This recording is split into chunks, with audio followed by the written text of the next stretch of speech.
Hey, Robert, glad to have you back. Thank you, FOMO. Proud to be here with you. Thanks. So, for everyone who just joined us, once again, we have Robert Zohn from Value Electronics, our premier Sony dealer. And I'd like to say thank you, Robert, so much. What we have today is a very special presentation. This is an exclusive sneak peek at a lot of the details that was not previously shared at CES or anywhere else, right? So this is a special slide deck prepared for Value Electronics to share with us today. And it is my privilege to share that with you all. So, Robert, take it away. Thank you very much, FOMO. And again, I'm so proud and very honored that you invite me to your shows. Well, it's a big year. Each year we get nice incremental improvements. I would call this year a little bit larger jump in technology advancements, particularly in the Sony line with the VR processor and with the larger screen sizes, the brighter panels, and a focus on the premium products. That trickles down now to the vast majority of the line.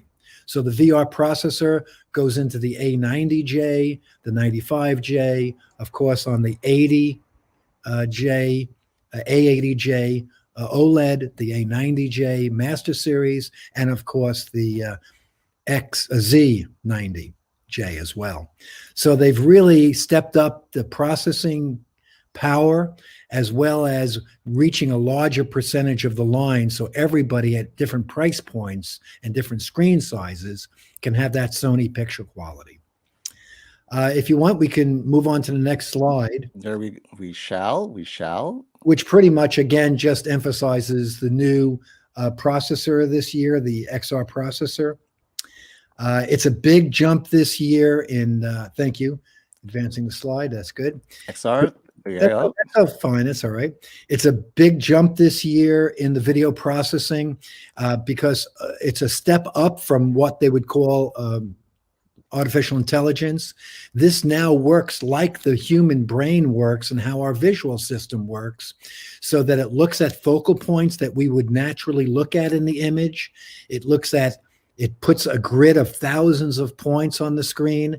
It has a large database knowing what different flesh tones look like, knowing what grass in the field looks like. It has all this database that it draws on to really enhance the picture. On the slide that you're on now, this is another big upgrade for Sony this year. Sony is also partners and sister companies with Sony Pictures. They're a major motion picture company. You're going to have Bravia Core for the first time this year. You'll have it free for the first year. You'll have Blu Ray picture quality downloadable at no charge with their latest movies and series. You're going to have a tremendous experience, a theatrical experience in your home with a Sony Bravia television this year. So that's a nice extra benefit. Quick question for you, Robert. The Bravia Core, are you going to have details as far as audio resolution, lossless, that information in this slide deck, or is that something we're going to get later? So I can tell you that the video is lossless. It has minimal compression, and the audio is lossless, and it includes Dolby Atmos audio as well. Nice. All right. So it'll be streamed, and you'll need a good internet connection, preferably a hard wire, and good service. All right. We can go on to the next slide if you'd like. This talks about the new Google TV interface. It's still an Android-based operating system, but the user interface is Google. And I got to tell you, it's a really fun and easy to use, intuitive user interface. You can set up your programs your apps that you like in the order that you want it to be. You can see your favorite shows that you've last seen larger in the screen above. It's a really nice interface that's intuitive and a lot more enjoyable to use. This was a nice upgrade this year for them to include Google TV. I think so too. Now, will all the models we talk about today have Google TV, or is this all the models will have Google TV, all the way down to the 80J, which is excellent. new entry-level Bravia. If we can go to the next slide, this is one of my favorite things that I think Oh everyone yeah. is going to love. So there's no stops barred on the performance that Sony wants to deliver to everybody, and that includes for all content, video gaming, premium video gaming. It'll be the full 48 gigabits per second. Wow, look at that. Yeah, they've really stepped it up. When it triggers automatic low latency mode, which will come with a firmware update, and it will come, or if you just manually go into the game mode, you're going to have very fast input lag time. It shuts off most of the video processing, so the input lag is very, very fast, and you'll have the full bandwidth of 48 gigabits per second with all the HDMI 2.1 specs that you could dream for. So they've really listened to the consumers, they've listened to the dealers, and they put in the specs that we've been asking for. So my hat's off to all the Sony product development and all the engineers at Sony and the marketing people for listening to the market and listening to their dealers to make this year's product our dream that we've been looking for. And I'd like to jump in and make a comment that because the processing could handle 48 gigabits per second, my speculation is more likely than not, this should take care of the 4K 120 blur. People have been complaining. Yeah, well, right? I'm confident that it will, but we will have to test it. Right, we'll see. Now that we have the full 48 gigabits per second, there would be no reason to have any 120 hertz. This is going to be full 4K 120 hertz, and I would not expect any blur. That's all right. Yeah, we're doing it right. Should we move on? There you go. This just shows some of the Bravia lineup and what they're doing with the 4K 120 for gaming. This is a fun upgrade, and you can do this across the line. You can do it with the 95 or the step-up model if you wanted to get the better picture quality. You're not just limited to the X90J. You can do it with the X95J, or if you wanted to get an 8K experience, because there's 8K gaming coming out, you'll have it on the 8K Z90J as well, Z9J. Z9J. You'll have it across both series of OLEDs as well. So this is a big step up this year in many ways. I'm excited. Right. Yeah. It just kind of moves on to tell you that they're, designing these, because Sony is also very large and well respected in the television broadcast industry I came out of. We used to bow to Sony for all their advancements in TV broadcasting. So they're in the film business, they're in the TV broadcast industry, and of course they're in the consumer industry as well. Right. Obviously well known in gaming and PCs and all these other areas, cell phones.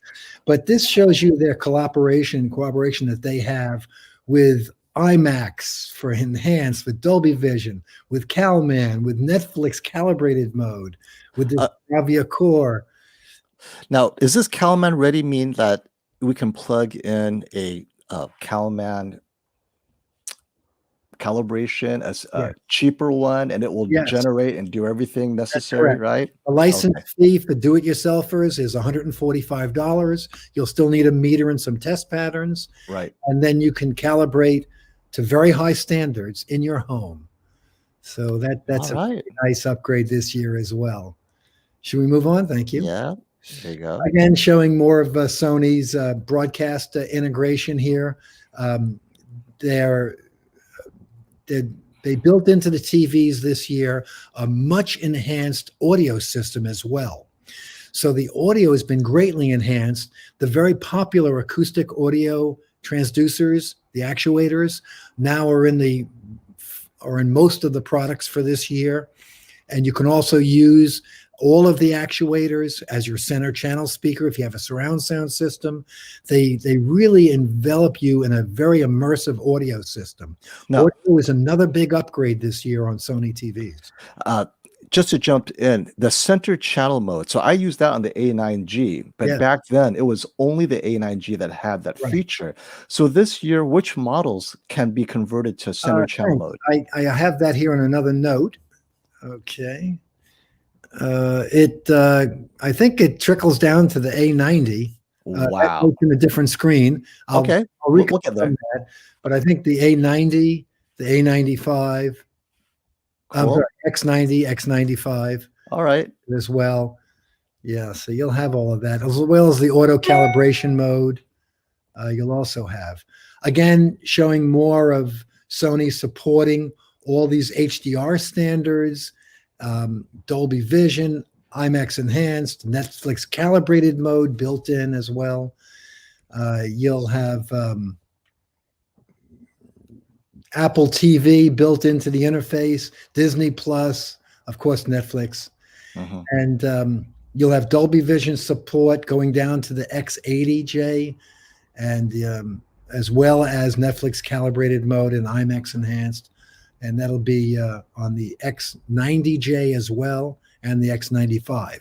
So a lot of the very high end that was reserved for flagship models, Master Series, is trickling down the line so that everybody is going to get the experience, the Sony experience. Great. We can move along, and let's see. Okay. Next one. Yeah, good. Thank you. Oh, this just again shows some of the things behind the scenes that you'll be able to see. Right. So, new Google interface menu is going to give you a lot of capabilities to learn about how the film was made, what the director's intents were. There'll be a lot of interesting behind the scenes information that was never available before. So you're going to see a lot of new information added to the apps to enhance your entertainment. Cool. And right. Let's see if I'm behind you here. I'm on a different screen than you are. The built-in Bravia mode. Let's see. Let me move this out of the way. I have all my little notes in front of me here as well. So now they also did something that I've been asking him for a long time. I'm a big proponent of the next generation of television called ATSC 3.0. It's a big upgrade because we'll have broadcast television free over the air and IP. So if you're out of the range of your antenna and you're in some rural community across America and you have the internet, if you have the internet, you'll be able to get over the air through your internet. Mhm. You'll see a lot of content in 4K HDR.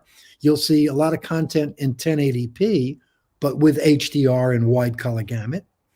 You'll have interactive television. You can say, who's that actress? They'll tell you who she is, what movies she was in, what dress she was wearing, and where she bought it. You'll have interactive television. You'll have dual screen, multiple screen TV. Everything, I think, from the X80 on up has the next generation tuners built into the television. You know, that's impressive because it really is. You know, the LG only has it for their OLED C series on up and their QNED, but nothing else. So Right. Sony is really expanding it. LG has it on the Gallery series. Yeah, the gallery, right? So the Right. expensive stuff, not the more budget series. That's Right. great. And you know, whether you are cutting the cord or not, once you get ATSC 3.0 in your community, you're going to want to use it because you're going to see uncompressed audio and video. You're going to see a much different performance on your television, and these TVs are ready. Well, you know what I'm excited about with ATSC 3.0, not many people realize is they could broadcast sports in 120 120 frame rate, guys. So That's your right. TV And the can TV get not takes it. 60, 120. Thanks for adding that. Right? NFL, Right. football, baseball, correct. hockey, 120 That's changes everything. So Yep. I urge everybody, get out those old antennas from the 1950s. I love it. Yep. Oh, there you go. This gives you who's on air now in what cities, who's coming this summer, who's coming this fall. I did find one little error because I Okay. lived in Santa Barbara, California for a lot of years, and they don't have that marked with a yellow marker, an orange marker. But Santa Barbara was one of the first communities broadcasting over the air. So that's the only error that I found in this map. But ATSC 3.0 is coming to your neighborhood soon, and you want to be ready for it. Now, do you have it where you are yet, Robert? No, but it'll be this summer of this year. New York is a little behind the times on this one. Well, Well, look at California. California is even farther behind. It's in Yeah, well, some areas are. Santa Barbara's yeah, Santa Barbara, right? was All one of right. the first areas. Okay. Illinois was one of the first areas as well. let's see. Okay, you're still a slide ahead of me. That's okay. I can get there. This shows you where the line, the XR, the new XR processor is. So Okay. you're getting it on the 8K TVs. You're getting it on, I think, all 4 of the Bravia LCDs, and both series, the A90 and A80, will have the new VR processor. Big upgrade in video processing this year. And that's going to help in up conversion of low grade like cable.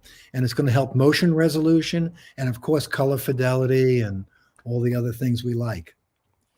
I think that's been the big complaint by a lot of people is a lot of people still have cable boxes, Yeah. and the conversion from the cable feed to a 4K TV is not always smooth.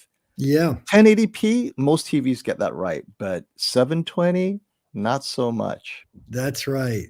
That's right. Thank you. Well, this will be a nice big upgrade for those cable watchers. And it'll also help when you're watching Netflix, Amazon Prime, because it's compressed. So this is going to help because it has to decompress it with the processing of removing the artifacts that we see from compression. And it also, the cognitive processor is doing a very good job of putting the processing power, the bits, where we need it. It's following how our brain works. If there's a background and you're focusing on people in the foreground, it's going to take processing power from the background and reapply it to what you're looking at. You know, what Big I'm curious to see is if there's been some commentary about whether this is at odds with the creator's intent. Now, obviously, Sony's a close part of Hollywood. I'm wondering what the creator's input was when Sony said, hey, I'm going to have to change the color a little bit from what you originally intended. Yeah. Well, my understanding is that this came from the direction of the creators because it is their intent to be focused on the subject that's being speaking on screen, on camera. So I believe this is with their endorsement. And you brought up an interesting point because they have this ambient light sensor. And this year they also added a color sensor as well, which is a new feature. You can, of course, shut those off. Either one or both can be shut off to your personal liking. So you control it if you want it. But I can tell you that the ambient light sensor this year has changed. It's actually changing and adjusting the EOTF PQ curve to match the room ambient light. So if you have high ambient light, it's going to raise the gamma, raise that EOTF. Interesting. Yeah. Huh. So it'll come out of black quicker and give you an image that'll be a little bit brighter. It still will faithfully follow the curve. It'll just brighten it. It's still going to follow that curve, but it's going to brighten it a little bit quicker. So when it's calibrated, it doesn't affect the calibration. It kind of moves everything along the curve. Okay. Now, most calibrators, and I'm not sure what we're going to do because we calibrate a lot of TVs, would disable and shut that off. But I urge calibrators to please test it first. Let's see if this is really the Pandora that we're expecting it to be. I think it's going to preserve the calibration and the intent and actually improve it. So let's not be so quick to, as we've always judged things before, on the face of it. I want to test it first myself. I was going to say, I'm sure your team of calibrators will let us know. Yes, and I'm very optimistic about it, but I'm, for lack of a better word, kind of cautiously optimistic. I'm going to test and verify. All right. The next one. So that talks again about the processor and how it's working. So I jumped ahead a little bit. I'm sorry, I'm a New Yorker, fast talker. I had my third cup of coffee. Next slide. How about this one? This one? There you go. Good. Yep. And this again talks about how this processor is working. Again, you can override all of these things and control the TV the way you want it to look. So could a professional calibrator. But I'm going to trust Sony, and I'm going to be testing this very thoroughly. This is analyzing the content to how our eye sees and focuses on things that are happening in the action. And then it also looks at a grid of thousands of parts of the image to preserve their quality as well. And it has a large database knowing exactly what's in each content and knowing how it should look. So Okay. I'm going to trust Sony, and we're going to see what happens when we get our hands on these, which is going to be sooner than you imagine. All right. Go next one. Oh, so this is the same. Is this more of the Yeah, analysis kind we're of talking showing about? you how that is working, looking at all this information with this huge database. The new processor has enormous volume of RAM memory. So it has a huge amount of memory with a lot of data stored there. And in milliseconds, it's comparing the image to information that it knows. It's gone to school, a lot of schooling, to learn how to develop and process the image. So again, I'm trusting Sony, and we're going to be very carefully looking at how they're doing this and if the performance is what we expect. Sony has a large amount of test engineers equal to the amount of development engineers. So this has been thoroughly vetted and tested by engineering to perform extraordinarily. This is one of the big advancements this year. Well, we'll see. Yeah, That's the that's correct. excitement. Oh, again, going through how it's more detail Right.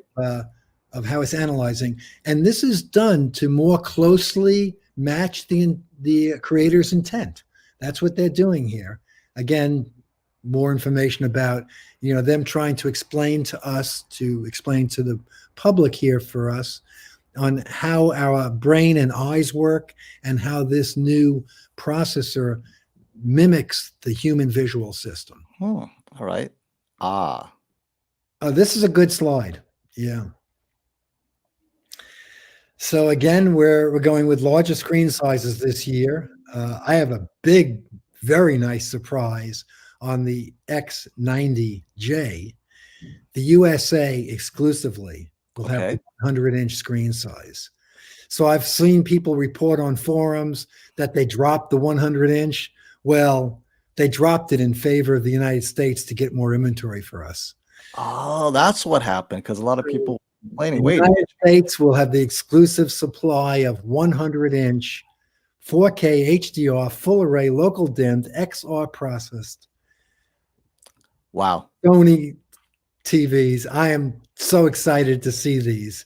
So this is for multi-purpose rooms where you really can't use a projector because it's a family room or a multi-purpose room. You have ambient light, but you want that large screen theatrical experience. I've made a very large commitment on them to Sony, so I'm going to be grabbing as many as they'll allocate to me. I'm very excited to see 100-inch Will it be HDR television. Will it be a 100-inch acoustic glass center channel speaker? That's my understanding, and I'll double check that as well. But that is my understanding. This goes a little bit more into some of the things that's happening that are upgrading this XR processor, that upgrade. So you have a new motion resolution. They call it clearness or smoothing.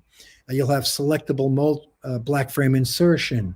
So you can pick the black frame insertion that matches your interest and needs in your application with a minimal amount of the effects of dimming the image and so on.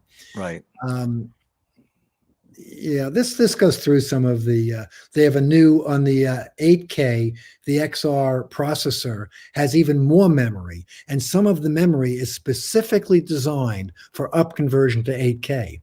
So it works hard on low grade, low resolution content to scale it to 8K clean and beautifully.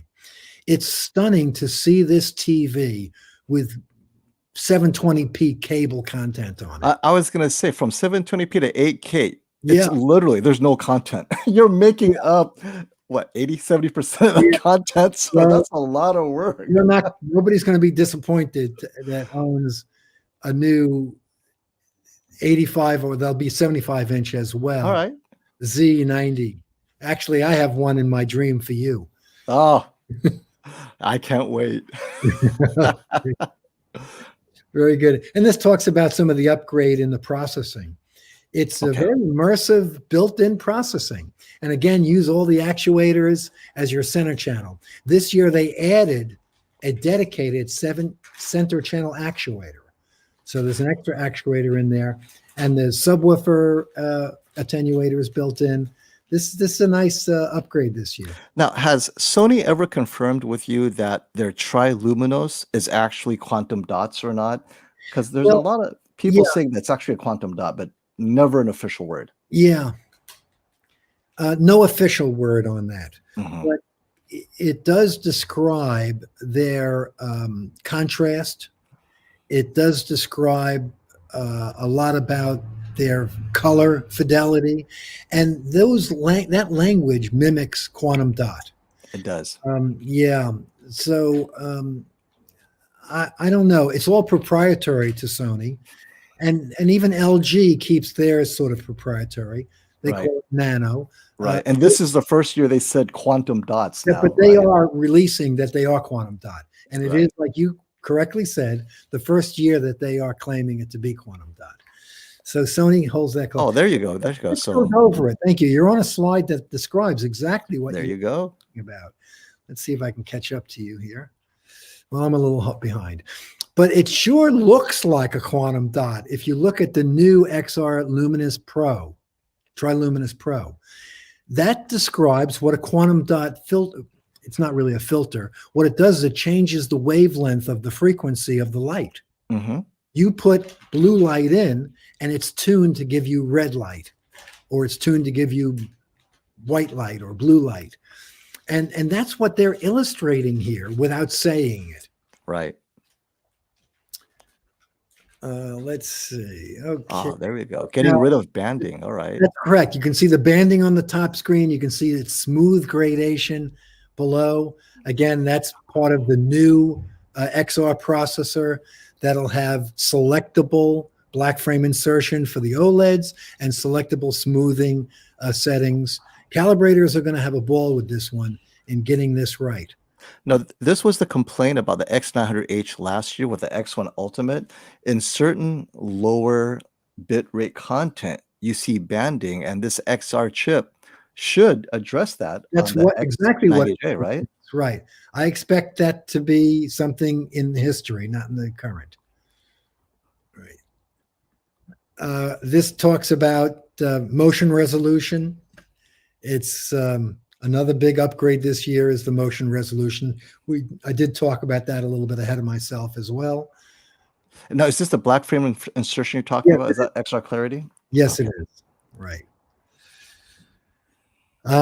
Okay, so this talks a little bit about their database, where they have sent these TVs to school. These processors went to school to learn what the image is supposed to look like. They have an enormous amount of memory and database on different sky tonal ranges, colors of sky, colors of setting suns, different facial tones to match the exact facial tone of the person who's on the screen. They've really done a good job on this very large database, which will do analysis on the fly in hundreds of milliseconds.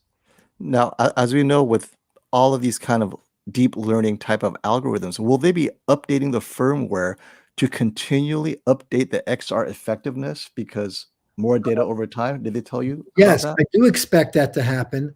But this XR processor has been in the works for 3 years. that? Okay.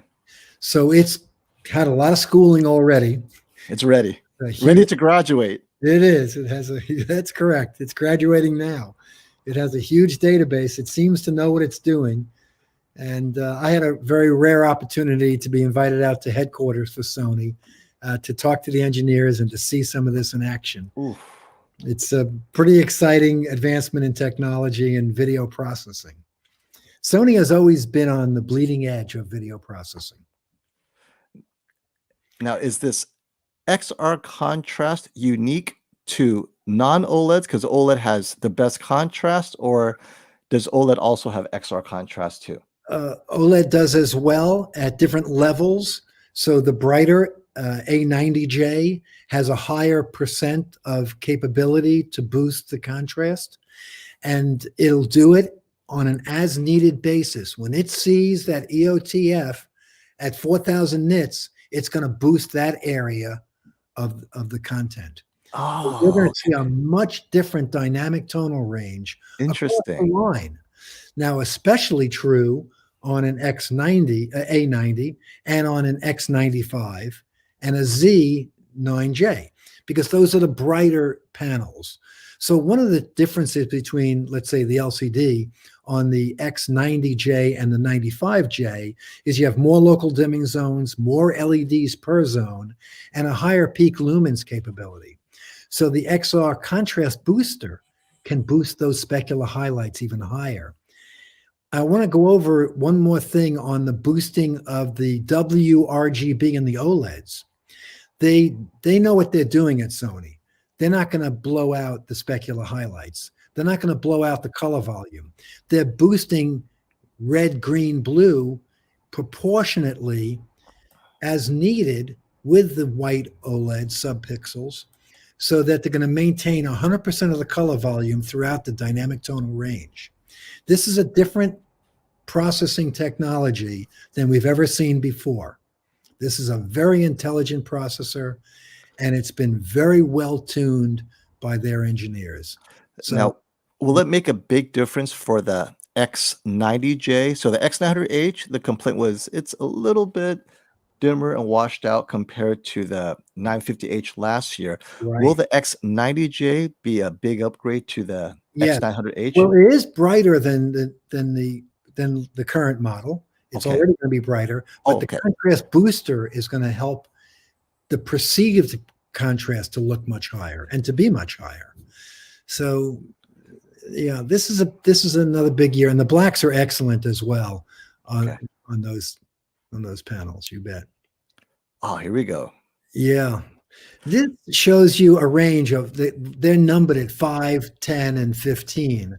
The 5 is on the X90, so it doesn't have as much capability because its peak lumens is not as bright. That's what you're paying extra money for in an X95. So you can see that the contrast booster is rated at a 10, Mhm. or contrast booster, because it has more headroom and has more capability to be brighter. And same thing would be true on the OLED, the A80 versus an A90. An A90 is a brighter panel, so it'll have a higher peak lumens capability, and the contrast booster will be able to do a better job. Same thing would be true if you jumped up to the 8K TV, which will have a very high peak lumens. Now, this also appears to be the way they painted it. It looks like dimming zones to me. So, can we say Yeah. that the contrast booster is another way of saying dimming zones? It is. It works within the dimming zones. That's Okay. correct. So maybe the X95J has twice as many dimming zones. I mean, is that what they're trying to say, or we can't really translate it exactly Yeah. to dimming zones? Yeah. Well, I think people like you and I will be counting them. Yes. So we'll publish what we count when we get our hands on these. Okay. For clearly, another one of the advantages of stepping up to an X95 over an X90 would be to get more local dimming zones, more LEDs, and a brighter panel. Same video processor, Mhm. but there still is some picture quality advantages to the 95. Okay, exciting. All right. Next. This talks again about, they keep talking about their great improvements in motion resolution. They call it motion clarity, but it's actually the motion resolution. So you're going to see more detail with less blur on fast moving items. I'm anxious to watch ice hockey or even regular hockey when they hit that puck at 100 miles an hour. So you bring up a good point. This is kind of like cleaning up the soap opera effect, because oftentimes, although the soap opera may look good, you have a lot of artifacts around the soap opera. So this means that when you put up image processing and there's soap opera, there's no artifacts, right? That's correct. Exactly correct. Thank you. That's Right. correct. Again, they're talking about motion clarity here, which is black frame insertion Right. and just the general ability to show fast action with very smooth great action. So All right. this is a big upgrade for them. This talks about how the sound works. The sound's a big upgrade this year as well. So if you don't want to buy an external audio system, and especially if you step up the line, you're going to get more actuators. You're going to get on the 8K TV, they have up-firing Dolby Atmos speakers built in. The audio, even on entry level, even if you get an X90J, you're getting a much better audio experience. So the built-in audio and using all the audio actuators as your center channel is a nice upgrade this year for Sony across the line at all levels. Okay, so OLED Acoustic Service Plus this year, adding more actuators again, a more immersive experience, whether you use it as a single channel for your center or whether you're using the TV for your built-in audio. Now, have you ever compared this to a soundbar and saw if it is as good as a soundbar? Subwoofer aside, just everything above the subwoofer. Well, not in the new model year that's coming out. Okay. I have not been able to do that. But that is something I'm able to do, and I am very optimistic to see how these advancements translate to physical looking at and hearing these panels. It's a big upgrade. Again, they're emphasizing, when someone's talking, that audio is going to be enhanced, not just by raising the volume, which it will do, but in clarity as well, in detail. So are they isolating the dialogue? Let's say you're watching a movie, like a lot of people complaining in the movie Tenet. So much noise, dialogue was impossible to hear. So if they applied the voice zoom, it would separate maybe the dialogue from correct. Because the mix. This year we have a center channel transducer that's dedicated to dialogue. Okay. So yes, this is going to be a whole different experience for built-in TV audio. Yeah. Interesting. Yeah. Because so what you're saying is maybe they are pulling out only the center channel, isolating it. That's correct. Very cool. All right. Correct. And making that clearer. This shows you a little bit more about how what they call 3D surround sound upscaling is going to work.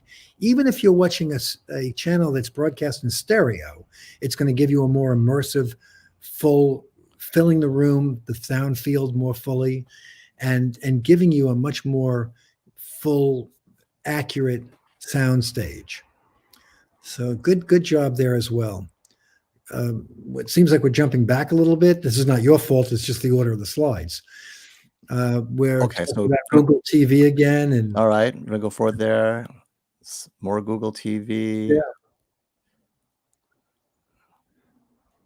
Also, this is interesting. So now the built-in control system that comes with the TV can operate other items that are on your home network. It's compatible, as it says here, with 50,000 devices from 5,000 brands. Right on your TV, you could watch your Nest camera. If someone's coming up to the door, you can watch them walking up to your door right on your television. These are things you couldn't do before. You can control the temperature in your house.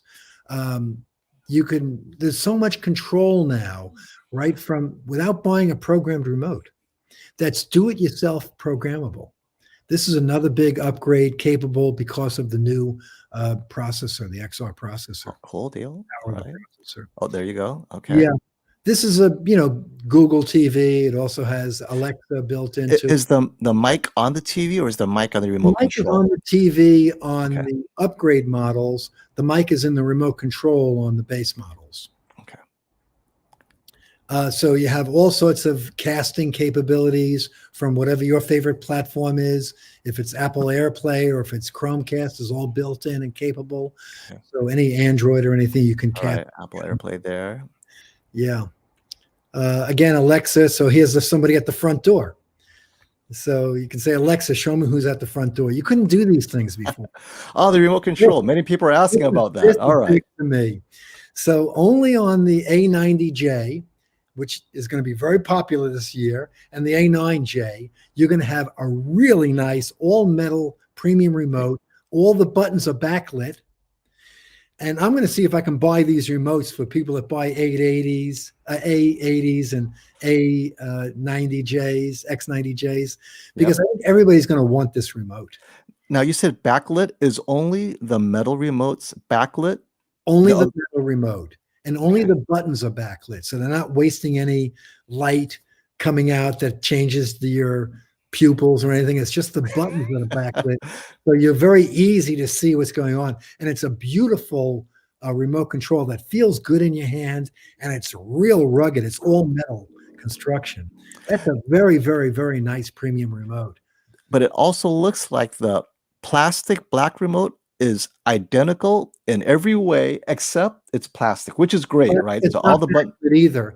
And the other thing I want to add is you can see in the large picture in the center, instead of just having Netflix and Amazon Prime, you have direct buttons for YouTube, Disney Plus, Amazon Prime, and Netflix. Very quick and easy to get to your favorite streamed programs. All right, love it. And then control of everything in your house. Oh, wait. Your house, smart house. Ah, right. It has the Google Assistant. Prior slides, yeah. All right. Thank you. There you go. This is new this year also. It became popular thanks to Sony and LG for putting galleries in. Well, I'm sorry, Samsung and LG have been doing this for a while. Sony is doing it now. So you're going to have art galleries built into the television, as well as your own favorite pictures. So when you're not watching TV, you can just put up some beautiful artwork from museums and things like that. And that's the living. That's what it's showing. Our gallery. Okay. Yeah, the gallery. Ah, finally, the Z9J. Oh, I'm in love. So this is the new series. Now, this is a master series. So it's not really a successor to the Z8H. That was not a master series. Master series is something that Sony takes very seriously. They go through a full quality control at the factory at the final QC. They go through a calibration where they set the white point to their very special white point.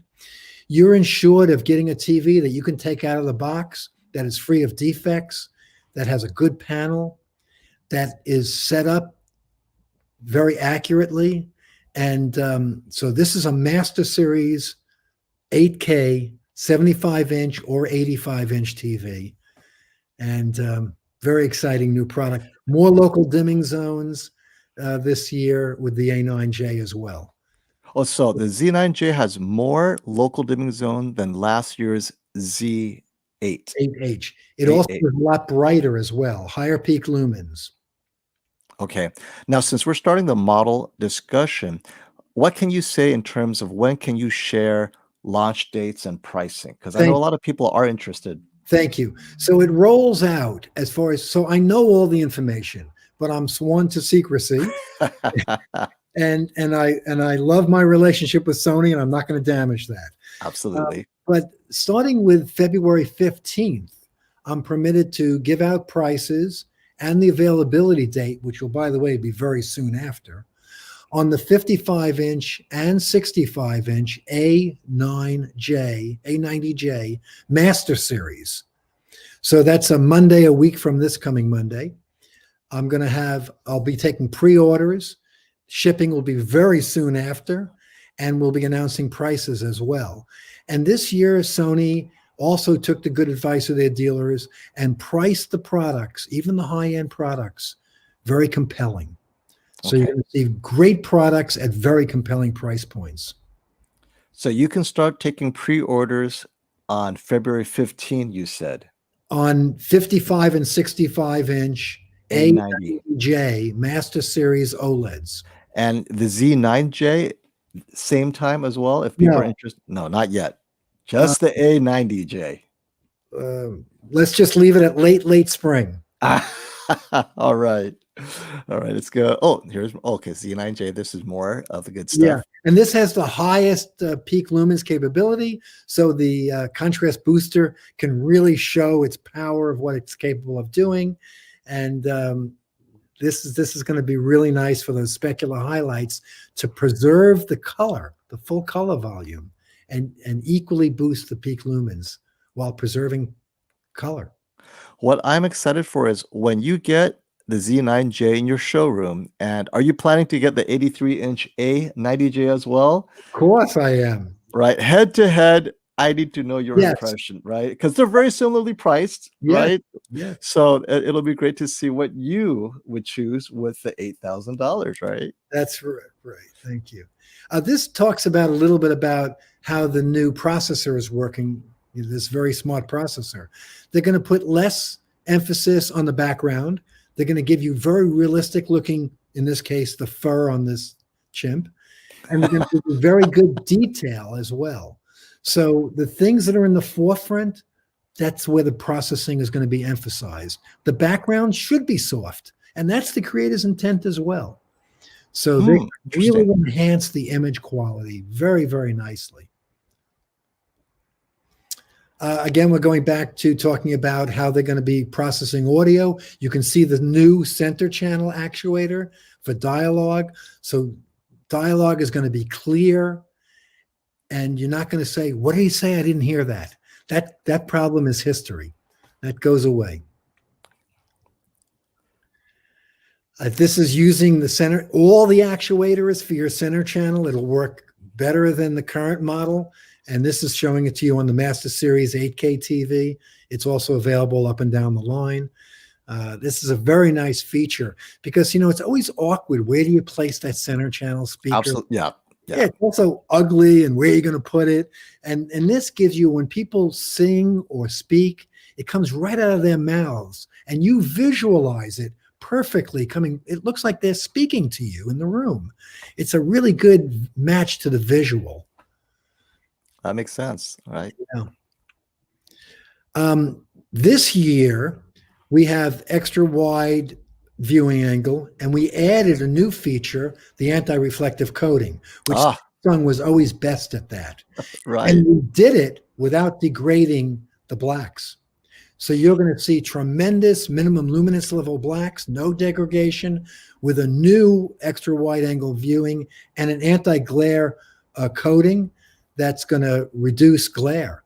This has been a nice upgrade this year. Yes. Okay. Now, will this anti-reflection be applied only to the Master Series? Do you know which models will get the anti-reflection? I have some notes on that are hidden behind these screens, but I think it's only on. Well, let me not guess. Let's see. Oh, wait a minute. I do have it. It's on the 95 as well. So the X95 has it, and so does the Z9J. It is not on the 90J. Really? It's not on the OLED? It's not on the OLED, and it's hopefully not needed, but it's not on the OLED. Interesting. All right. Right. Okay, these are the side. Oh, okay. Yeah. Interesting. So you do have the 3-position stand on the Z9J. You also have it on the 83-inch only of the Master Series A90J. You have a 2-position stand on the rest of the line. And is this wall mountable? It is beautifully wall mountable. It has a standard Visa pattern, and it's very easy to wall mount. It uses almost any wall mount that you have. Does it have its own special wall mount for those who want to get it? They have a great wall mount. Thanks for asking. And that comes up later on. I love their wall mount. Yeah. Okay. This it's not transparent or translucent like it looks in this picture. The back panel is opaque black, but we made this slide transparent so you can see the wire management, what's happening inside. I love the wire management. They did such a nice job. So the TVs now the Master Series TVs touch you don't see a bezel, you don't see a frame, you don't see a stand. You don't see any light coming in from behind it. You just see the gorgeous picture. Your eyes are not distracted from the beautiful picture. And the wire management is very smart, very uniquely done. So the wires are managed neatly as well. Now that makes sense why they would have to improve the audio, because then you don't have a needed for a sound bar. That's because right. The sound bar, where are you going to put it, right? Well, you still have the 3-position stand where you can raise it. Yeah. If you did want to have a sound bar. Right. Again, they did a great job with the frames this year as well. They're sturdier than I've seen them before. They're aluminum, they're metal frames, they're reinforced beautifully, but they have extremely thin bezels. So the depth is very nice. The TVs are thin in depth, but the bezels are clean, beautiful, and very minimalist. So there's a very modern, clean look. You just see the beautiful picture. You don't see the frame and the bezel anymore.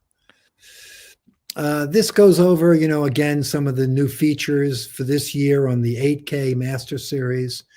Big step up. Very nice TV. Every year we get improvements, and it's once a year. It doesn't happen any more often than that. It's the late spring to summer of every single year, so you can count on it every year. Prices Right. go down near the end of the model year, and it's everybody's choice on what they want to do.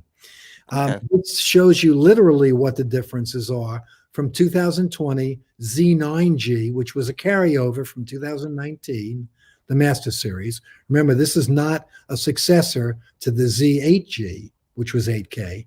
This is a successor as a Master Series. So it's the full QC'd and calibrated and white point set at the factory. But So this shows you the big upgrades from bottom to top, Android TV to Google TV, the audio enhancements, the frame becomes the tweeters, big upgrade in audio this year. The from an X-wide viewing angle to this new viewing filter that doesn't degrade blacks and adds anti-glare as well. Motion resolution nicely improved. The upscaling and the processor, I can't say enough about that. The contrast boosting is going to give you a perceived contrast much higher. And right, what you measure is great, but what's perceived is what's important. right. Uh, Oh, makes sense. yeah, the new better color fidelity from the new Triluminos Pro features that they've added. Of course, the new processor. This is a nice upgrade. Do you expect it to be brighter than the Z9G? Because the Z9G was very bright from 2019. That was extremely bright. That hit approximately 3,800 nits. Hmm. I don't know yet, but I'm anxious to measure it. I don't expect it to be as bright. Okay. But I don't know that yet, and Sony doesn't release up to you and me to measure those things. Right, And right. we will be. Oh, now for the beast, the A90J. One of my very favorite TVs coming out this year, and I'm very This, proud to see again the larger screen sizes. I'm very excited to see the higher peak lumens. I'm ecstatic over the new processor. This is a big year. now is only the Master Series going to get the what you're talking about, where they shift the brightness depending on the scene where it needs it, or the A80J will get that as well? The A80J gets it also, but the number series that they have, this is a 10, that's a 5, because its Mm, peak lumens is not as high. And they achieve the peak lumens in a very similar method to what Panasonic has done with their OLEDs, where they have a heat sink. Actually, we're going to get into more details about that, so maybe I'll hold that for then. oh yeah, yeah. Yeah. What a gorgeous TV again, going over some of the advancements that we're getting this year, the technology advancements. Actually, this covers what I was just going to say. In the lower left-hand corner, what There they're you go. doing with this heatsink is a full sheet of aluminum that's designed specifically to transfer heat off of the panel. Cooling the panel does a lot of things. It reduces the threat further of burn-in. Burn-in is not just from peak lumens of static images, it's from heat as well. So by cooling the panel, they're also monitoring the heat, they're measuring the heat, and they're controlling the dissipation of the heat based on which areas are getting hotter. So this is a very intelligent heat sink distribution of cooling the panel and maintaining the temperature of the panel unified. I'm Very, very one. smart. I'm wondering if this is a similar heat sink that the Panasonic was using, or is this Sony's take on that technology? Do you know? I believe it to be Sony's take on it, and I am yet to confirm that. But the temperature mapping and distribution is unique to my understanding of how they're going to control and stabilize the temperature across the panel. Very, very nicely done. And All that right. gives them the ability to boost the lumens as well. Again, we're talking about the center channel speaker mode here, where it uses all the actuators. So you're getting a full dynamic tonal range because they Right. have subwoofers built in. So somebody's singing, you're going to get their full range. This goes Ah, over the three positions: the narrow position, the raised position, and the wide, the standard position. Only the wide position puts the panel touching the surface. The narrow is if you have a table that you want to put it on that's not as wide as the feet would normally be. This shows you, again, the very intelligent way that they've done wire management, so you don't see any wires and they're neatly managed. Just showing you the design of the frame and the pedestal stand and how it sits on the counter. When you see this TV in person, it is awesome. It's very minimalist looking, very modern, very clean, and your focus is on the screen and the image. You don't see anything else. It's a new, great experience. It looks pretty thin. I mean, yeah, it is. It's very thin, beautifully done. Going over again some of the new design features, as well as some of the new light sensors. So they have the ambient light sensor. Again, you can shut that on or off. Here's again going over some of the transition of features from last year to this year. We went over a lot of it on the other models as well. But these are nice upgrades. Definitely. They increase the size of the actuators, so they can have a fuller dynamic range. The tonal range is improved. Yeah, the built-in audio is good. So now we're looking at the, I hate to call it entry level because I don't think of it that way. You have the same processor. You have the same HDMI 2.1 specs. The panel's not as bright. That's the biggest difference. The sizes are different. You don't have a 77-inch on an A90J. You do have an 83. You do have a 77 and a 65 and a 55 on an A80J. Same processor, same, lots of everything the same Google TV and all, but there's no 83-inch as well. This is going over the contrast booster of how you're going to see the full dynamic range. Going over there. Same audio, same size audio. Yeah, you're getting that same great audio. Right. Bezel is not as gorgeous and minimalist, but no slouch either. Okay. And again, going over some of the new features this year with the thinner bezels and thinner TV. The matte black remote, is that still metal, but just black, or is it plastic? No, plastic. Plastic. Okay. It's a nice feeling, sturdy plastic, but it is plastic. This is some of the transition from A8H to A80J. You have the contrast booster. You have Google TV. You have 4K at 120, smooth and nice and no blur. You have a better acoustic surface. As a matter of fact, much better. Now, given how good the A8H was last year, many people are asking, well, this year will be discounted.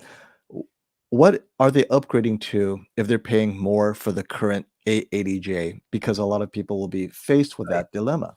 Right. So you're getting you're always going to get LG Display's newest panel. You're getting Google TV. You're getting 4K at 120 hertz with no blur. You're going to get a better audio built-in system with the ability to use all the transducers as a center channel, which was only available in the Master Series in the past. You're getting the new upgraded motion clarity, which is the smoothness. You're getting a very nice motion resolution. I guess we spoke about that a little bit. They're describing it two different ways. You're getting the contrast booster. That's going to give you your perceived contrast as much higher with full preservation of color volume. You're getting this new panel of the Triluminos Pro color, which is really, it's not a panel upgrade, it's a processing upgrade that comes from the XR processor.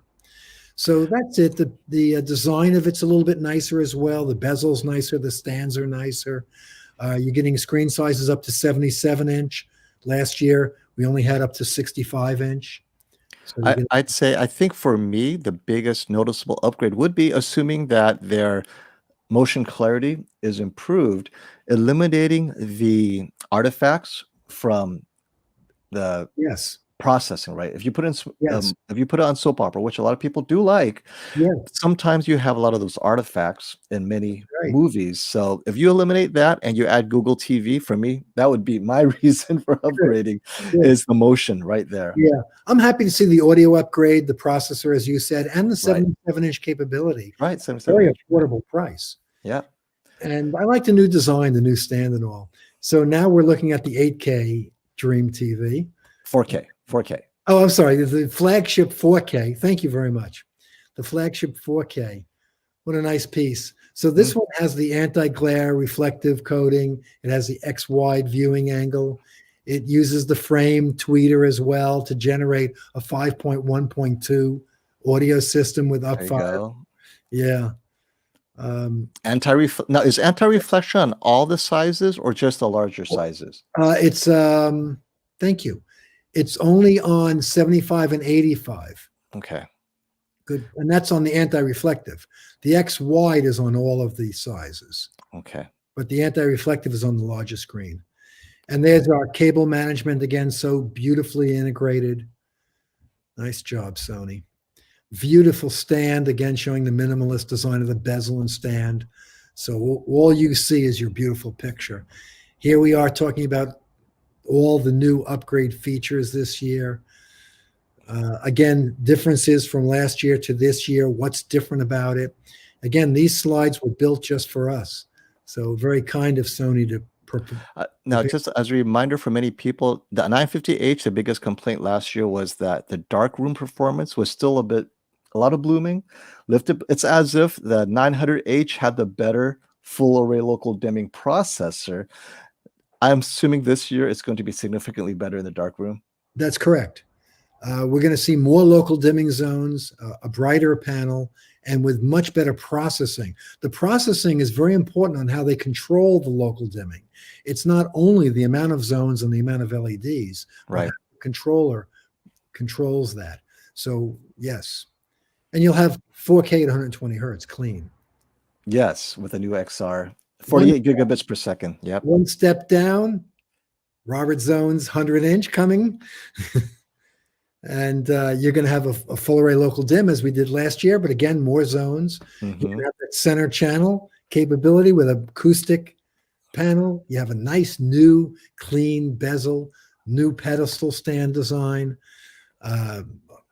This is a nice TV. Now, the 100-inch, can it be hung on a wall? Yes, it's wall mountable, and it's not very heavy, and it's got the standard Visa a wall mount in the back. Here we're going through the upgrades from the 2020 to 21 model year, and you can see Google TV, the new bi-amp speaker system, and the motion upgrades and upscaling upgrades and processing upgrades and color upgrades. This is a big jump.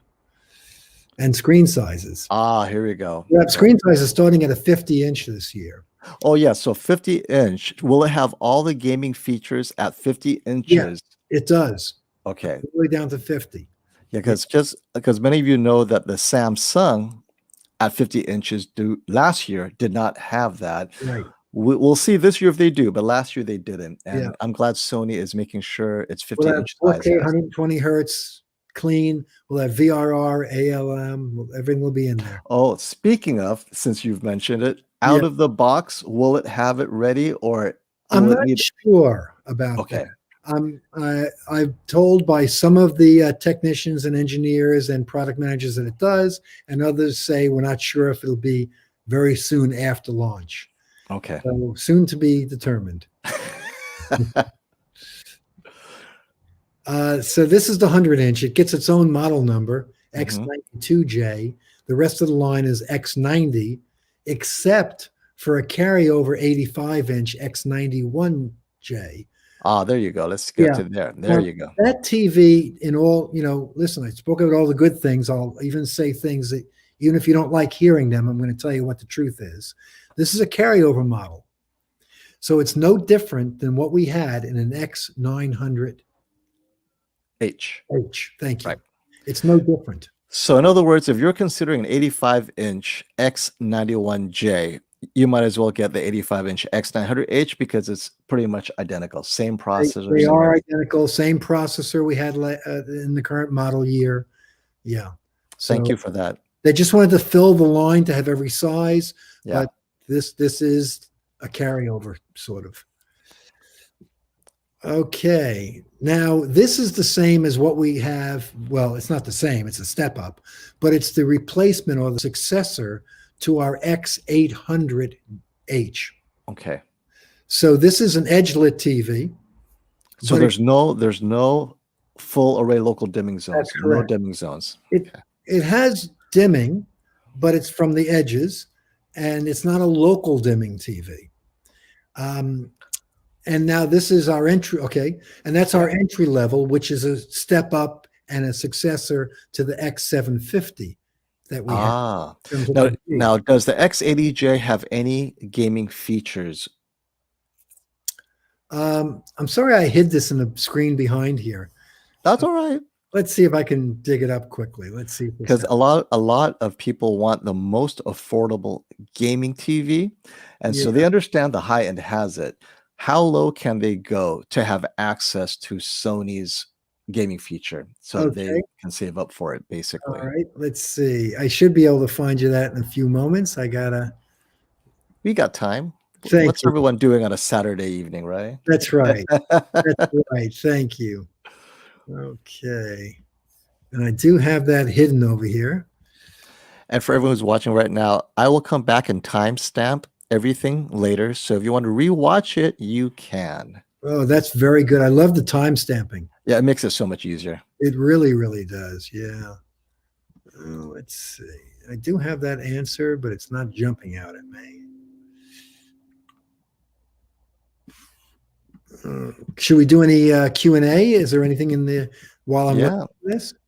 sure. Let's see. Let's see. Okay. Let me check it out.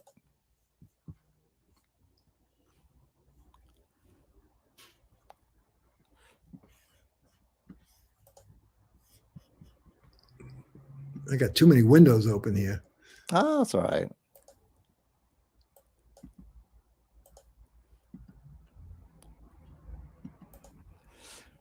All right, here we And do go. you have any questions as well?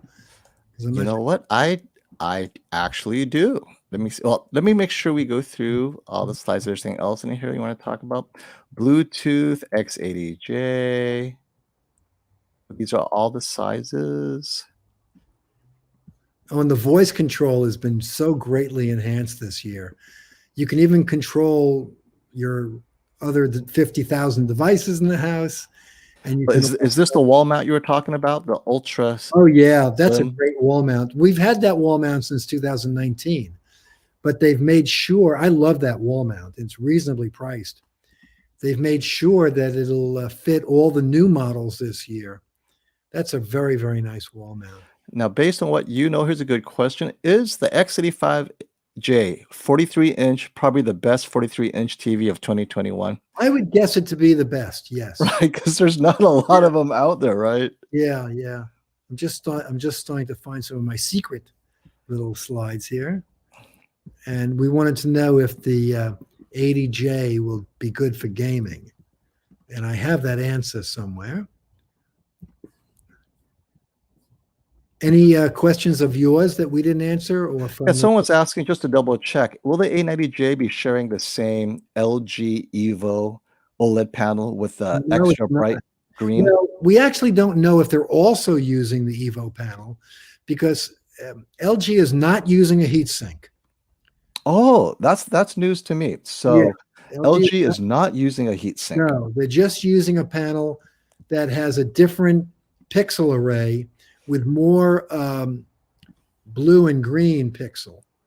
Wow. So that'll be interesting to see if it gets as bright as the A90J then. Right. Well, I expect the A90J to be brighter. Now, Word to be determined as well.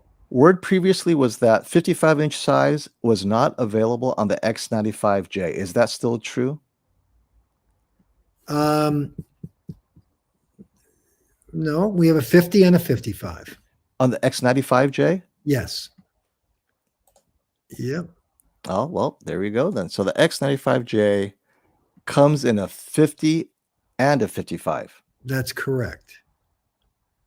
And I found everything except for the slide that I was looking for on the HDMI 2.1 on the 80. And I know I have that note. I have some more handwritten notes here as well. Now, for gaming, will the X95J and the X90J share the gaming features? So I would assume the X95J would be better for gaming because it has the brighter, the Yeah, better contrast, right? that's correct. She has all the features. Yes. Yeah. Yeah. So yeah, I just found that slide. It's a full HDMI 2.1, variable refresh rate, automatic low latency load, 4K HDR, of course, EARC. Boy, I know I had that slide. Sorry to take all this time on it. And of course, someone's asking for watching hockey with the upgraded XR motion processor be better for motion clarity. Yes, Is that it what is. you're talking about? Yes, it is. But that processor is on every single TV we've been discussing. But So yeah, the 880J would be a significant upgrade over the A8H if a person was watching hockey. that's correct. Now that brings Correct. up one other point about OLEDs though, is the ABL. Obviously, a lot of people when they watch hockey, they notice that it gets dimmer. Do you know if ABL is less aggressive on the 8 I don't know. A80J? I expect it to be less aggressive on the A90 because of the dissipation of the heat with the new panel. As far as HDMI 2.1 ports, the X90J and the X95J, will they still be only 2 ports of 2.1 or will there be more? There's two. 2 ports, Yeah. 2 Three. HDMI 2.1 ports. Right. Right. I think the Z9J has 3. The Z9J has 3. So the 8K TV has 3 HDMI Right. 2.1 ports. Right. Okay. VRR update. Do we know if when somebody's going to add VRR? Any updates to that? I have not been following that. I got Okay. a guarantee we're getting it. Have Okay. you checked and it's not there yet, I guess, right? Right. They're still waiting. Okay. It's guaranteed to come. This is 100% guaranteed. And I'm sorry it's not here yet. No problem. Okay. Which 2021 model is best for gaming and streaming? What are your thoughts? That's a tough call. I'm a big OLED fanboy. So for me, I would enjoy an OLED. I'm not worried about burning anymore. But if not, then I guess it would be, and if you're not going to spend for the 8K and you don't want that screen size, I guess Right. it would be the X95. I agree. I agree with you. Yeah.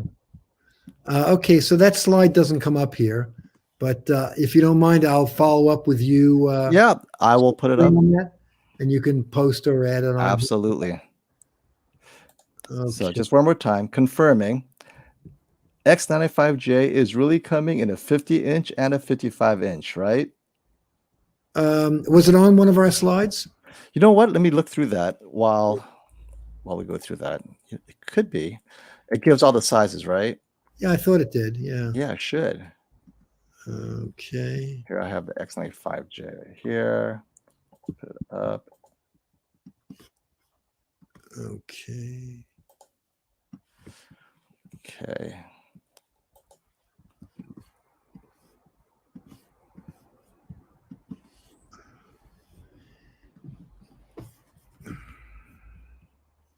Boy, I had all of this information too.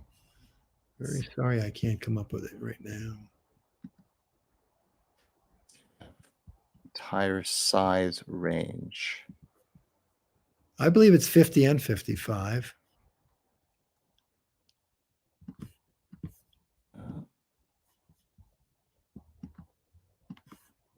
Nope.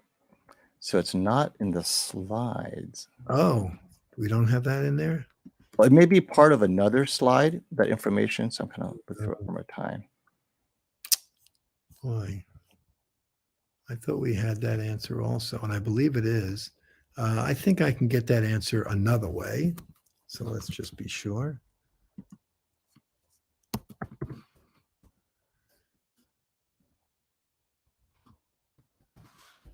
I'm at the X95J. Yes, X95J, the 4K LCD TV. Okay.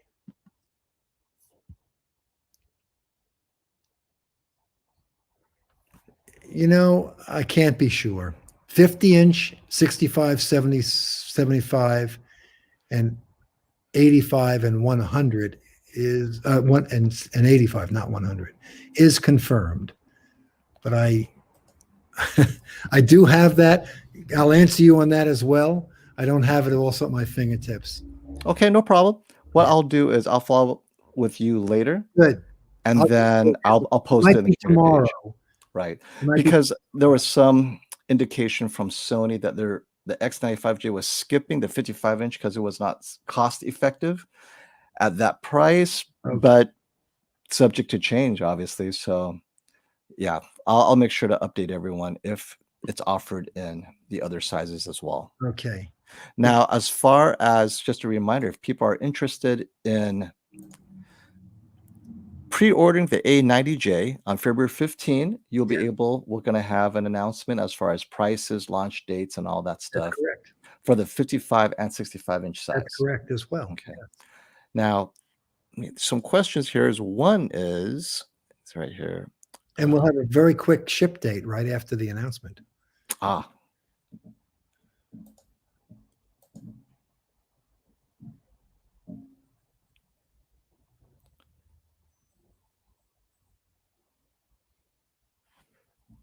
let's see here.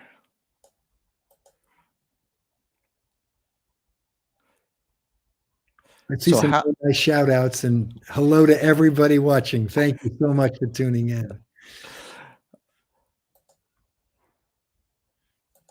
Okay, there we go. So how does the 100-inch compare to the 85-inch 950H? So now they're probably similar prices, and I don't know that, but I'm just saying if they're debating between the larger, Yeah. but step down or last year's 85, what are your thoughts? Well, I think a lot has to be dependent upon your viewing distance and what screen size you feel you want to get. If you want a 100-inch, that's no disappointment in owning a 90J.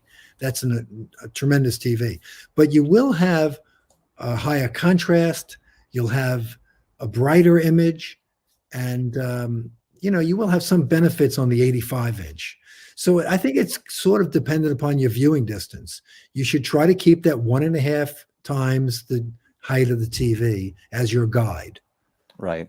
Now, someone's asking, and you may not be able to share this, but they're asking, what about the 83-inch A90J? When do we get news on that in terms of?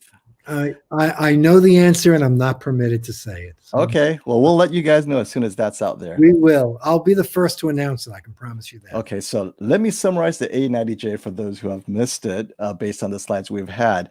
It is definitely an upgrade to the X900H.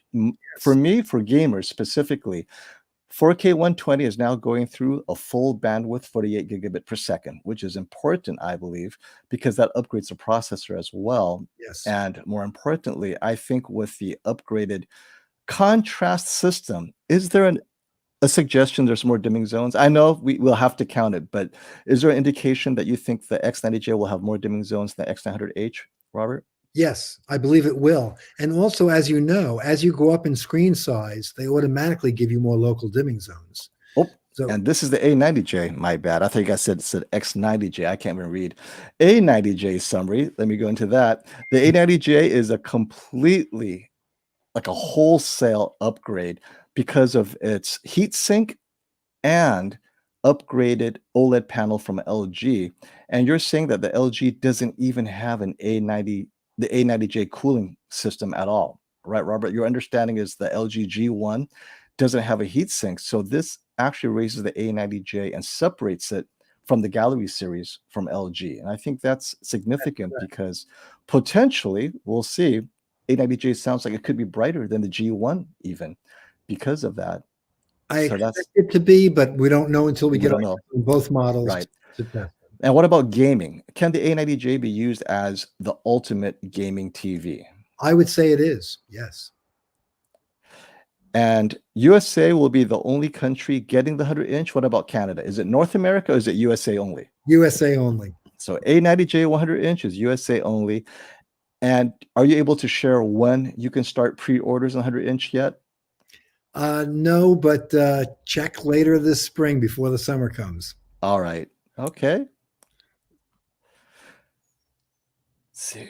How many HDMI 2.1 ports for the A80J OLED? I'm sorry, say it again. I was reading How many HDMI 2.1 ports for the A80J? two. Two. Yes. Now, someone is saying that you are the USA dealer for Panasonic, but you're limited to what you're carrying. You don't carry all the lineup, right? That's correct, because we draw that inventory from Panasonic's professional Hollywood panels. Right. So if you're looking for the U series of panels, right, these are the Hollywood panels That's that are correct. Well, significantly more expensive, then yes, yes. But the rest of the consumer lineups, you do not carry. that's correct. Nobody does in the United States. Okay. And in fact, we're the only dealer in the United States for their Hollywood professional panels. There's one other dealer called Film Tools. So it's us. They sell to the Hollywood folks, and we sell Hollywood as well, but also to the general public. Now, has Sony told you whether or not the Master Series panels are hand-picked? They're not hand-picked, but they are QC'd, and they do reject panels that have excessive banding or excessive tinting, but it's not as selective as what's on these Hollywood panels. Now, they are better than the mass-produced ones. so speaking of Master Series, the A90J, it's brighter. Is there a concern about burn-in? Has Sony shared with you if they're doing anything special to address burn-in for the A90J? Yeah, thank you. And we did touch on that a little bit. Because of the heat sink, removing heat from the panel actually greatly reduces the threat of burn-in. So There it's you go. likely to have better rejection of burn-in than even the A80J. And That's they a good have a way of measuring and managing the heat dissipation so that it's equally distributed. And that's an important point because Panasonic said the exact same thing about its cooling system as well. Its heat sink, they feel, significantly reduces the risk of burn-in. And it's interesting that LG would not be putting a heat sink in the G1. So it's going to be interesting to see the different approaches, how hard they could push it without a heat sink. Right. I don't know how many of the questions you want to do. There's quite a few good questions here. Pick them. Just throw them out there. Because I know if I have you for the afternoon, we're going to sit here and answer as many as you can get through. There's quite a few good questions here. You please go ahead. You're the moderator. All right, let's see. How about, do you know any dates about Canada? So we're in North America. Did they share with you? Nothing but Canada. Tell me. Okay. We love our Canadian Northern brothers, but they don't tell me. It's run by a separate division, and they have different management and everything. So this is a very tricky question. He's not cornering you. If he has less than 10,000, can he afford an A90J? Yes. Yes. Let's let that rest. Yes, you can. Peak power consumption of watts. Do you have the information yet for the 85-inch Z9J or the A90J? I can share that with you separately, and I will have that very shortly. Okay, so as soon as I get that, I'll put that on the community page, guys. Very good. What model will have the 100-inch? Only one model, and that's the X90J, which is an upgrade to last year's X900H. Correct. Perfectly said. And if I missed your question, ask it again because they're just flying through right now. They sure are. And, you know, I've made a very large commitment to Sony because I believe in that 100-inch upgraded new model, that full array local dimmed X90J. I've made a very large commitment on the very small supply we're going to get. Do you know whether Sony will release a mini LED TV later this year? Any signs? No plans or talk about that. Just the upgrades to the full array local dimmed and, of course, the OLEDs. I think Samsung and LG are doing a very fine job with mini LED. So, and just as a reminder, a lot of people are asking about the 83-inch, and so Robert cannot comment on it yet, but shortly he will, maybe in a week or two. He's definitely on an embargo there, so we'll have to respect Sony. Sony knows it's popular, but as soon as we get more information on the 83-inch, we'll give you guys a heads up. You guys will be the first to know. Because believe me, Robert would love to take your pre-orders. Right, Robert? Well said. couldn't have said it better myself. Yeah, let me know. I'm getting in line. So Yeah. I'm excited about it. That as the next guy, believe me. Yeah, very good. Will the A90J be much better than the A80J for sports? So Actually, I don't think it will be, other than enjoying the peak lumens when you're watching ice hockey, downhill skiing, things like that. But motion resolution will not be appreciably better. So and that's so yeah, you bring up a great point. So this is one where we talk about use case. What are the features that should be prioritized for sports? yeah, Motion motion. and in OLED, maybe ABL, right? Does it dim? And that we don't know until we actually have the Right, TVs, right? right. So because everything else, the OLED's perfect for sports except for possible ABL. And the motion we know it's going to be the same because they'll both share the XR processor. That's correct. Right. And of course, will the new A90J be better than the Panasonic 2000? What are your thoughts on that, Robert? I don't expect it to be, because these are, well, if we're talking about the hand-picked models that we get that have specially tuned processors and have hand-picked OLED module displays, it's hard to beat. And Panasonic's processing, as great and world-class as Sony is, I would say is a notch above. These TVs naturally look 3D. They look 8K 3D. When you look at them, it's awesome. But now, the 83-inch, will it be as bright, brighter, less bright, or the same as the smaller sizes? my understanding is that it'll be the same peak lumens across the line. But it doesn't seem to make physics sense that the smaller panels would have the ability to be brighter, but I think they control it so it's the same peak lumens. And something for all of you to understand is, if you put out the same nits on a larger size, perceptively, it looks brighter. It certainly So does. the 83-inch will blind you at 1300 nits. And then remember, there's a limitation to what the panel's peak lumens capability is, and that's primarily what's driving this. Yeah. So there's going to be the same peak lumens across the line. Right. So yeah, so the same lumens on a larger TV will always appear brighter. Just that's how physics work. Very, very well said. Thank you. Correct. Again. Here we go. Which provides a better viewing experience for movies? I asked you this, Robert. Yeah. What?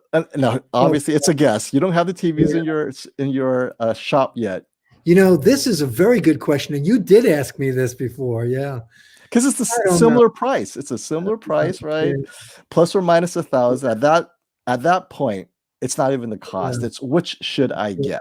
So the A9J is going to be brighter. It's going to have higher peak lumens. It's going to be the Z9J. Z9J. Thank you. It'll be brighter. It'll be 8K, and don't think that doesn't matter. It does. And it's hard to tell because I'm a big fan of emissive displays.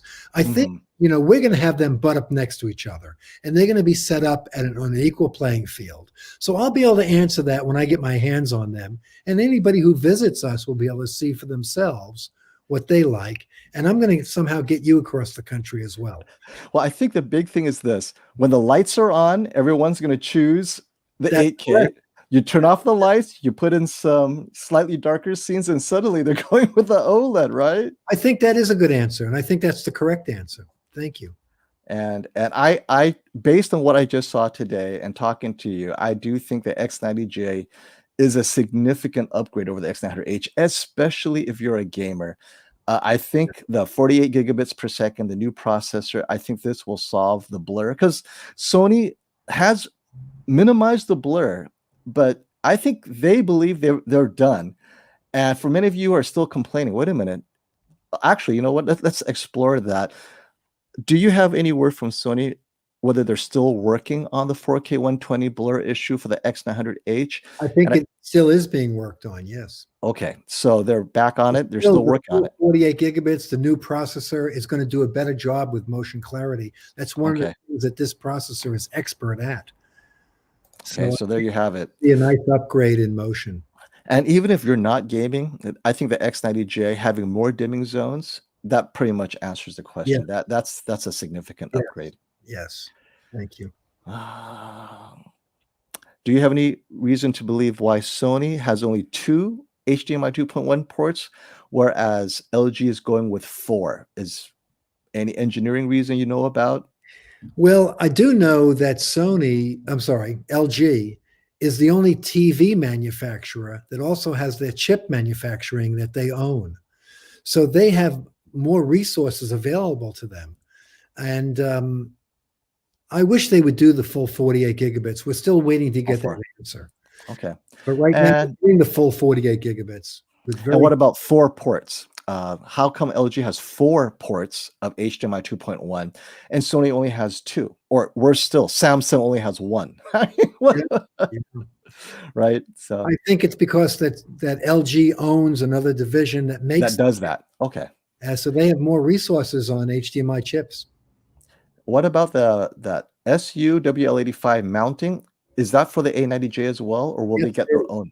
It's on all the products that all the TVs we reviewed. I think it was on one of the last slides that we may not have gotten to. Okay. Yeah. And the A90J Master Series, yes, the A90J is a Master Series. Yes.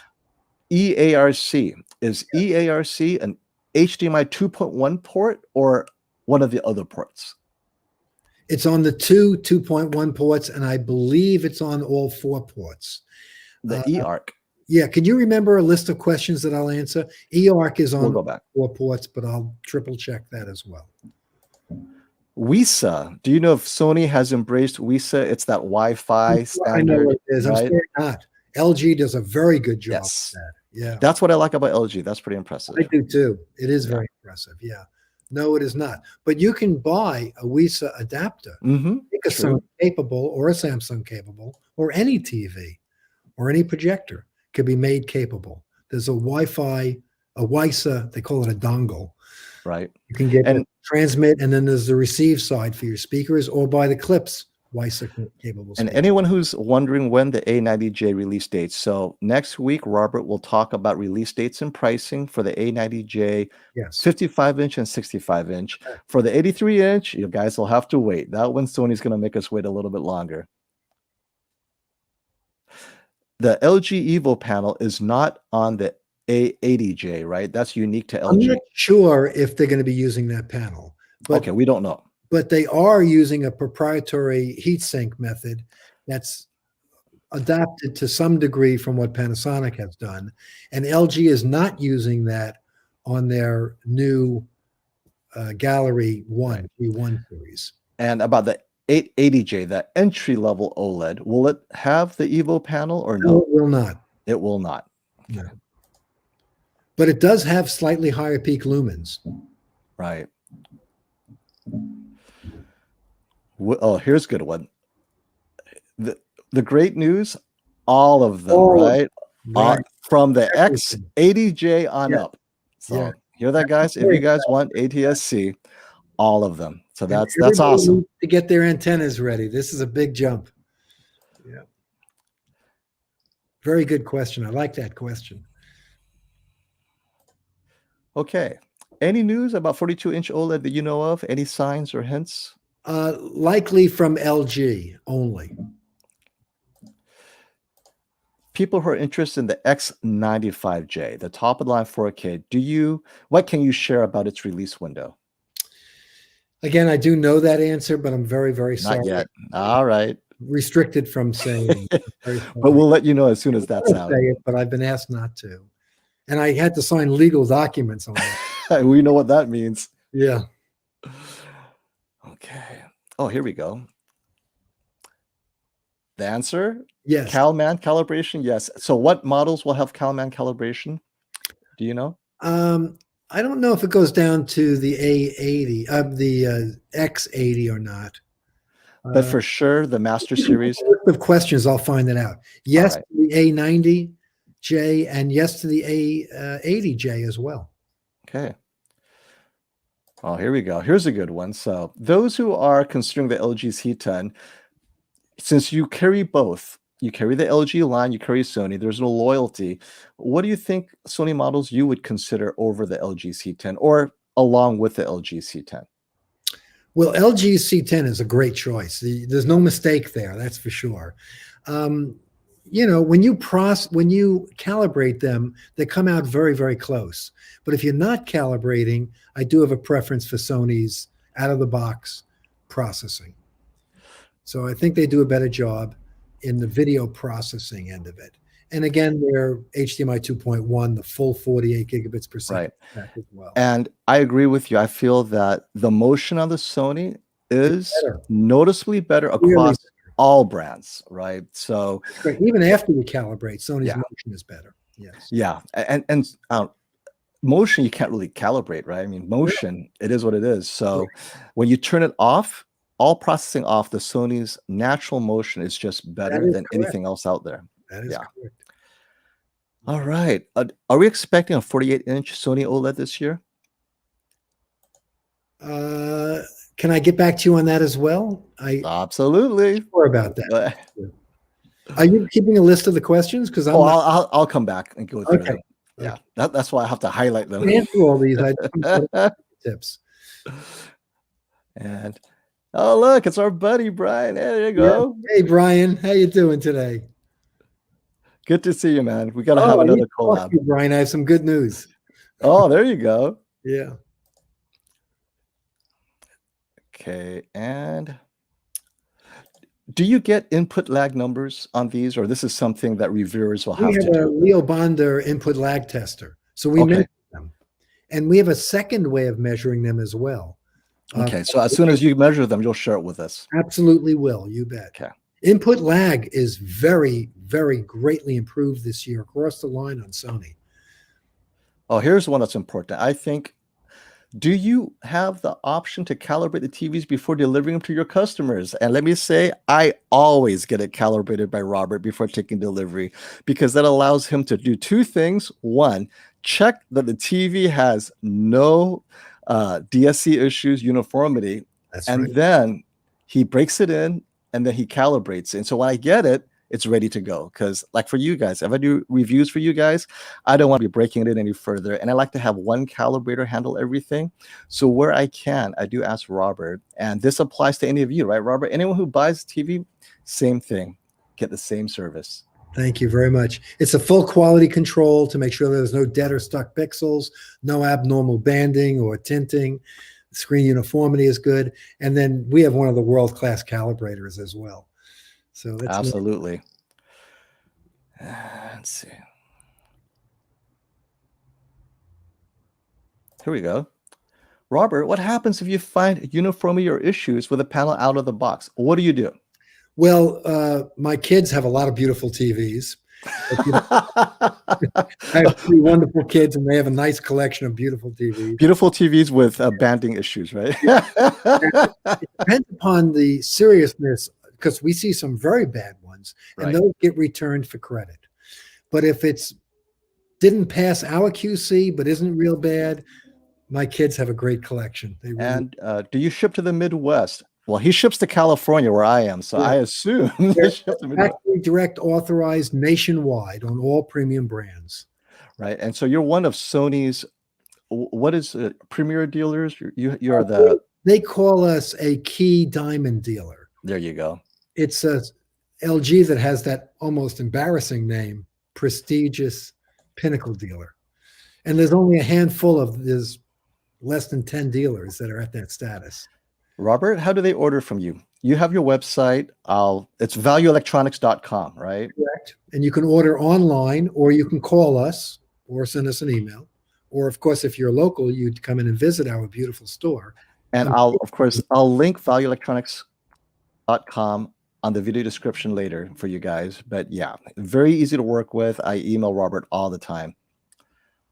And I enjoy sharing my hobby of premium audio and video. And I want every single customer to get the best experience out of their system. So I hold hands while you're getting things set up and making sure that you get the right picture. So for all of you guys waiting for a good deal and you're willing to wait, I always say the same thing, Black Friday. That's the lowest price of the year. Because Black Friday is so late in the year, it gives Sony a chance to get their profits out of the way. Yep. It's nearing the end of the year, so they're ready to start discounting. So on Black Friday, you'll get the first big discounts on the A90J. Is that, that's been your experience, Robert? One thing that is exactly correct. It's always the lowest price of the year, and it will be for history.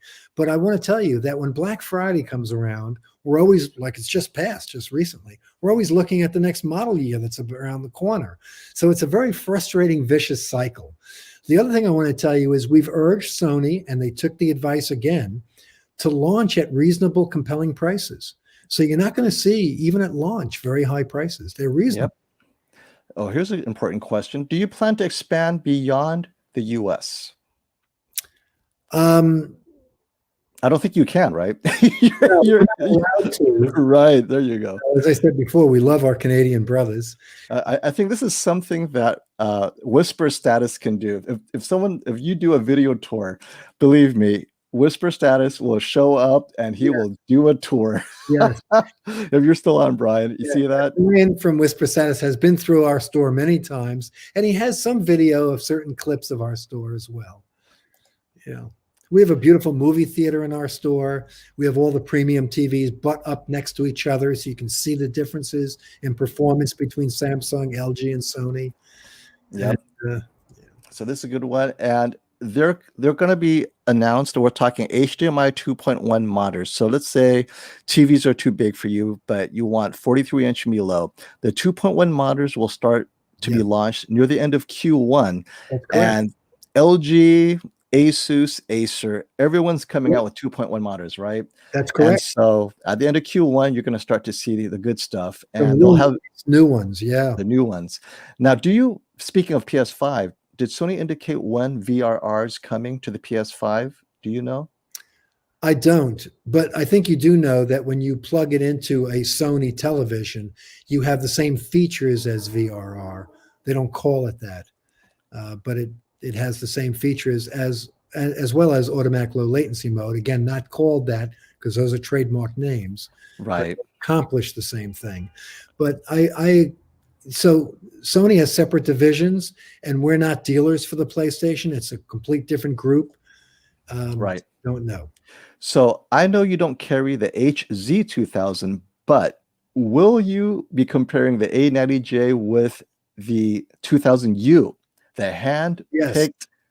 Yes, we will be, and I'm very excited about doing that. The HZ2000U, hand-picked, hand-built for Hollywood, is going to be in our 2021 TV Shootout, and I'll have them by late spring, early summer, and it'll be a product in our line and available for sale to the general public, even though these are the professional Hollywood panels. Now that you've received some of your launch dates, when do you plan to have your shootout this year? Do you have a month you're looking at? Yeah, it'll be, I'm also monitoring COVID very carefully. Of course. Because I would like it to be, like it always has been, open to the public. If we can't get COVID under control, then it's going to be Hollywood colorists, hopefully yourself as well, along with some professional TV reviewers and some video scientists as our panel of expert judges, and a couple of key presenters. And it'll be webcast live internationally, but not open to the public. And that'll be no later than mid to late summer. Okay.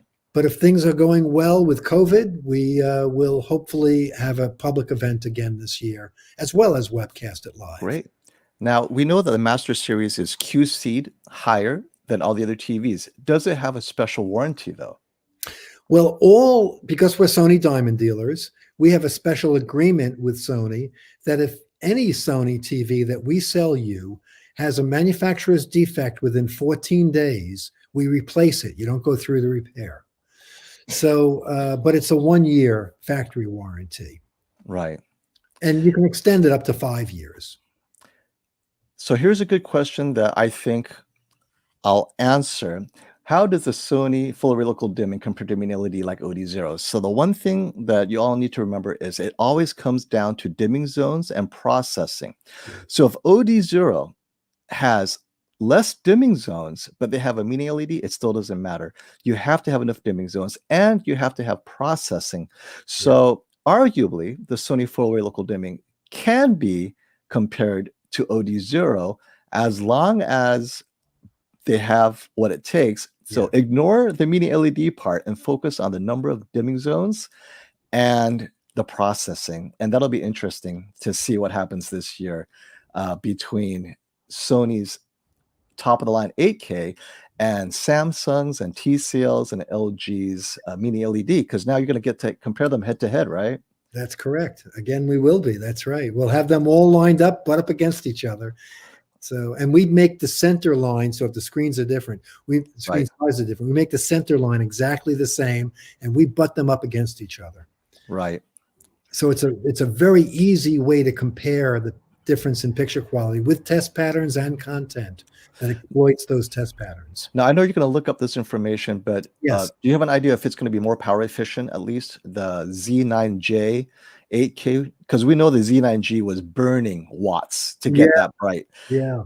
The Z9J should be more power efficient, especially if it doesn't get quite as bright, but always, right? Over time, you'll always be more energy efficient, especially if they're doing that special XR contrast, moving brightness to certain areas of the screen, right? That's right. Yeah. So still be determined, but I'll be giving FOMO all those answers. Thank you.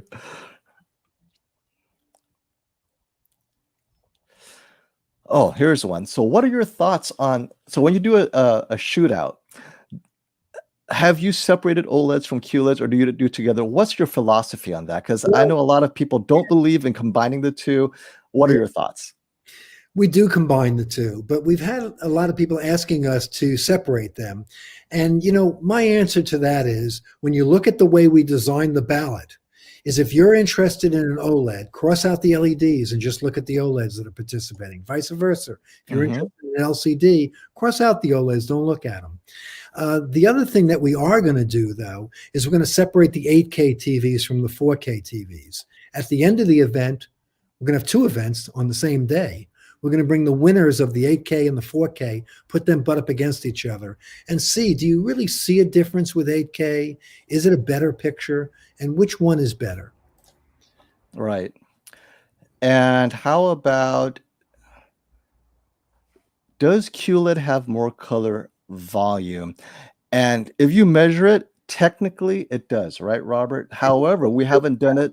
There's more color volume, yes. Right. But with the new Gallery Series Evo and the new Sony, that may change. So in the past, the answer was absolutely QLED. Even the Vizio QLED had more color volume. This year, we don't know. We don't know yet. I am excited to find out. I think both will be nicely improved, though. Yeah. And they're very intelligent the way they're boosting with this extra peak lumens with maintaining color volume. They're very cautious about doing that properly. So since you also carry last year's model, obviously, when do you expect to be giving these TVs away? Supply is very constrained, and what drives lower prices when items are being discontinued is a glut of inventory. There is no inventory. So the manufacturers don't have a compelling reason to lower the prices. There's very low inventory supply, partly because the whole supply chain due to COVID has been made it difficult to get TVs this year. So I'm going to tell you guys that moving forward this year, you're not going to see extended discounts. We got glass factories catching on fire. I mean, it's like the perfect storm. Not only are we having people with COVID not showing up to work, you have glass suppliers. The factories are on fire, so it's constricting the supply chain. So. And LG and Samsung are getting back into the LCD production business because of these shortages, and the prices are going up. So this is not a good year to save money on the new TVs. Maybe on last year's, right? But not on the new ones. Also true. Yes. Let's see. Well, how much longer do I have you, Robert? I don't want to be holding you past dinner time. It's so very much. It's not all right. All these questions. So please, if you want to stay, I'm happy to as well. Okay. Yeah, because I know these people have been holding on to these questions, and people are coming and going. So I want to give them a shot at answering everything. And since we'll index this later, guys, it could be long, and you can just jump to the index parts that you want and so forth. All right. So here's a good one. Everyone is cross-shopping prices. Now, again, we don't carry Panasonic in the USA, so we can't look at that. But let's talk about price aside. the best movie viewing experience in a bright room. What Well, are your thoughts? it would be Sony's Master Series 8K Z9J. That's the king. And and even in a bright room, oh wait, it just hit me. The A90J does not have the anti-glare That's coating. correct as well. So in a bright room, if you have glare as a problem, you would have to go with either the Z9, right? The Master Series 8K, Or the X95 would be a good choice as well. and then among LG, That's a price performance good choice. so you'll have the QNET in your Yes, you will. shop as well. So you'll be able to tell us the Sony, the LG, and the Samsung. You'll have all three flagships at the 83-inch size, because I know they're all just under 10,000 or so. Yes. So when people are willing to spend that much, they're going to have to trust that, Robert, just give me one of them, right? Because either way, you're making a sale. Yeah. What do you recommend? So we can't answer it now. Obviously, you don't have it in the store, but I'd say only the Sony and the Samsung have the anti-glare. Do you know if LG has an anti-glare coating? LG does as well. Okay. Yes, they do. So that'll be interesting to see how their anti-glare works, because That's I right. love your store, because your store looks like it has a lot of glare. So you can walk around and tell us, how does that look? Yeah, very good. Okay, let's see. I saw somebody ask about any entry-level Sonys. Yes, I'm in love with the new that new processor trickled down all the way down to the X90J. That's going to be great. And again, I love that ATSC 3.0 is not reserved for the flagship, because ironically, this is for the common man. This is not a flagship technology. ATSC 3.0 HD, yes, over the air, is free. 2.1 with 48 gigabits per second. Yep. And the new processor that's so highly esteemed. And Larry, thank you, sir. OLED all day long. Yeah, OLED.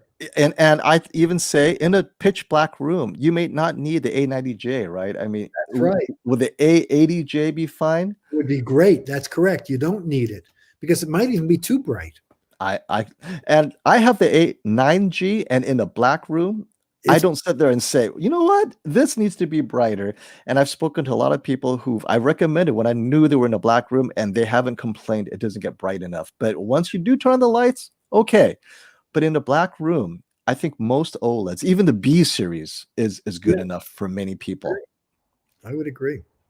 Yeah, because when you see its peak lumens, which is less than an LCD, next to pure black, the dynamic contrast ratio on the range is so big, and your eyes adjust and make you think it's brighter than it is, because we're seeing such a high dynamic tonal range. So the lowest model with the fold is the X90J. Correct. Correct. And this is a good one right here. 8K codec for Sony, LG, AV1, HVAC, or VP9. So I believe they're all on AV1 right now. The new HEVC hasn't been finalized, so that's right. We don't know. I think it's doing VP9, I believe. Yeah, I think AV1, VP9. AV1, but yes, as well. The new VVC though is supposed to be the best, but it's not official yet. So yeah. I expect we'll be able to get upgrades for that, because this new I think so. Is designed for 8K streaming, and this is designed for that.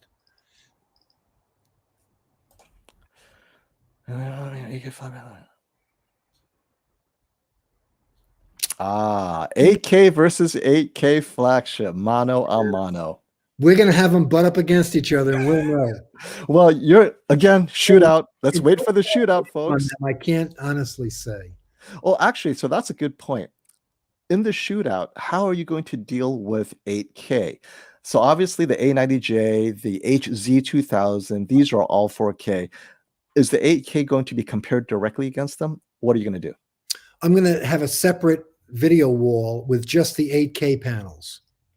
And we're going to have a separate event that'll start right after we announce the winner of the 4K. So we're going to keep those Hollywood colorists and all those scientists there. And we're going to do an 8K shootout as well. So we'll know the answer to both. And we'll put the best of both, the winner of both, butt up against each other. Oh, that's the best part. I Yeah. cannot wait.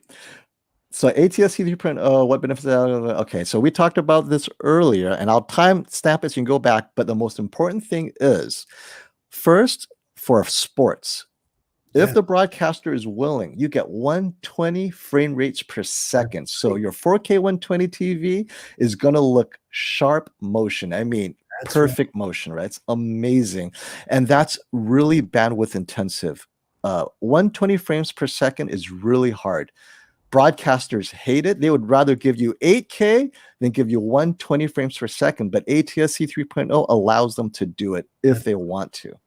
So, and that's just a game changer for sports broadcasting. You watch baseball, hockey, right? Anything with a fast moving ball, you're going to see that. It'll blow your mind. And so I can't wait to see sports in 120 frames per second. Not yet, but it's coming. And can I add a couple of more quick items on Yeah. ATSC 3.0? I'm a big proponent of it. You're also going to have some content in 4K HDR, limited, but there will be some. You'll have a lot of content in 1080p, not 1080i or 720p, and it'll have wide color gamut and high dynamic range and 10-bit processing as well. Yep. You're also going to have interactive television, and you're also going to have multiple screen TV. And it's going to be lossless, uncompressed with Dolby Atmos audio. So there's a lot of upgrades with ATSC 3.0. If you're not within an over-the-air antenna, you'll have it IP through the internet as well. So ATSC 1.0 and 2.0 was only over the air. This is over the air or IP, over the internet. Okay. And here's a Bravia Core question, I think. And I don't know what you're talking about with a wink. I think there was something in my eye. I'm sorry. But Bravia Core, what do you know about it? Do you have any information on it that you can share? Yeah. So you will get 1 year free from Sony. And it will, I'm not sure of how many movies, if they limit it or not. I think there might be some information on Sony's website, but that should be added to my questions that I'll answer later. So you can come back and read however you're going to post that. But it's going to be lossless audio and video. It's going to be equal to a Blu-ray picture quality and audio quality. And it's going to be exclusive to Sony. It's going to be Sony Pictures movies. So this is something that goes through my narrative before. I think this is a step in the assumption that movie theaters are going away. When you start delivering high quality, and we're talking high quality, at the same time as the theaters, and Sony is in the movie business. Yeah. Okay, Disney Plus is doing it. HBO Max. Sony's thinking, wait a minute, we have a library. We actually make movies. I think the Bravia Core is a step to rise above Disney Plus and HBO Max, because this is a higher quality bit rate than those two. So I think it's not good for the movie theaters if this is where they're going. Oh, here's one. Do you know if Sony is leaving the AV receiver business, Robert? Because I know you carry receivers, but any sign? We're Sony dealers for the full line, including their receivers. And other than missing HDMI 2.1 spec, which would be nice for gamers to interface with, they're a very nice line of receivers, and they're not leaving the receiver business. But I think that they're due for some upgrade there. Absolutely, yeah. So we'll see. And let's see, A90J will support all the same gaming features as the rest. So G-Sync compatible, right, Robert? And AMD. Oh, so AMD FreeSync. That's a question. Let's reserve that. Let's reserve that, right? So actually, yeah, let's reserve that. So last year, the X900 supported VRR, but not FreeSync. So Robert will check back with that. Not sure about that. We'll get back on that. We'll get back to you on that. Yeah.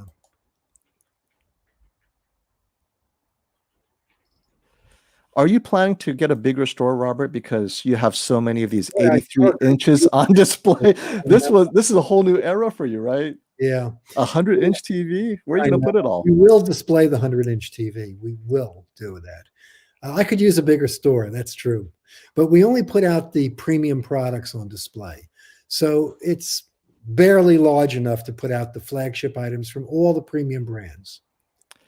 Now, this is one I think is close to your heart. 4K Blu-ray player. What's happening with Sony? I know you work closely with Panasonic. I ask them all the time. but what they have nice Blu-ray players. They do, and they're well worth the price. The only advantage that you have from Panasonic, which is a big advantage, is the proprietary HDR optimizer and the build quality of the UB9000. Sony's not going out of the Blu-ray business either. But what they tell me is, what more would you want from us? What feature are we missing?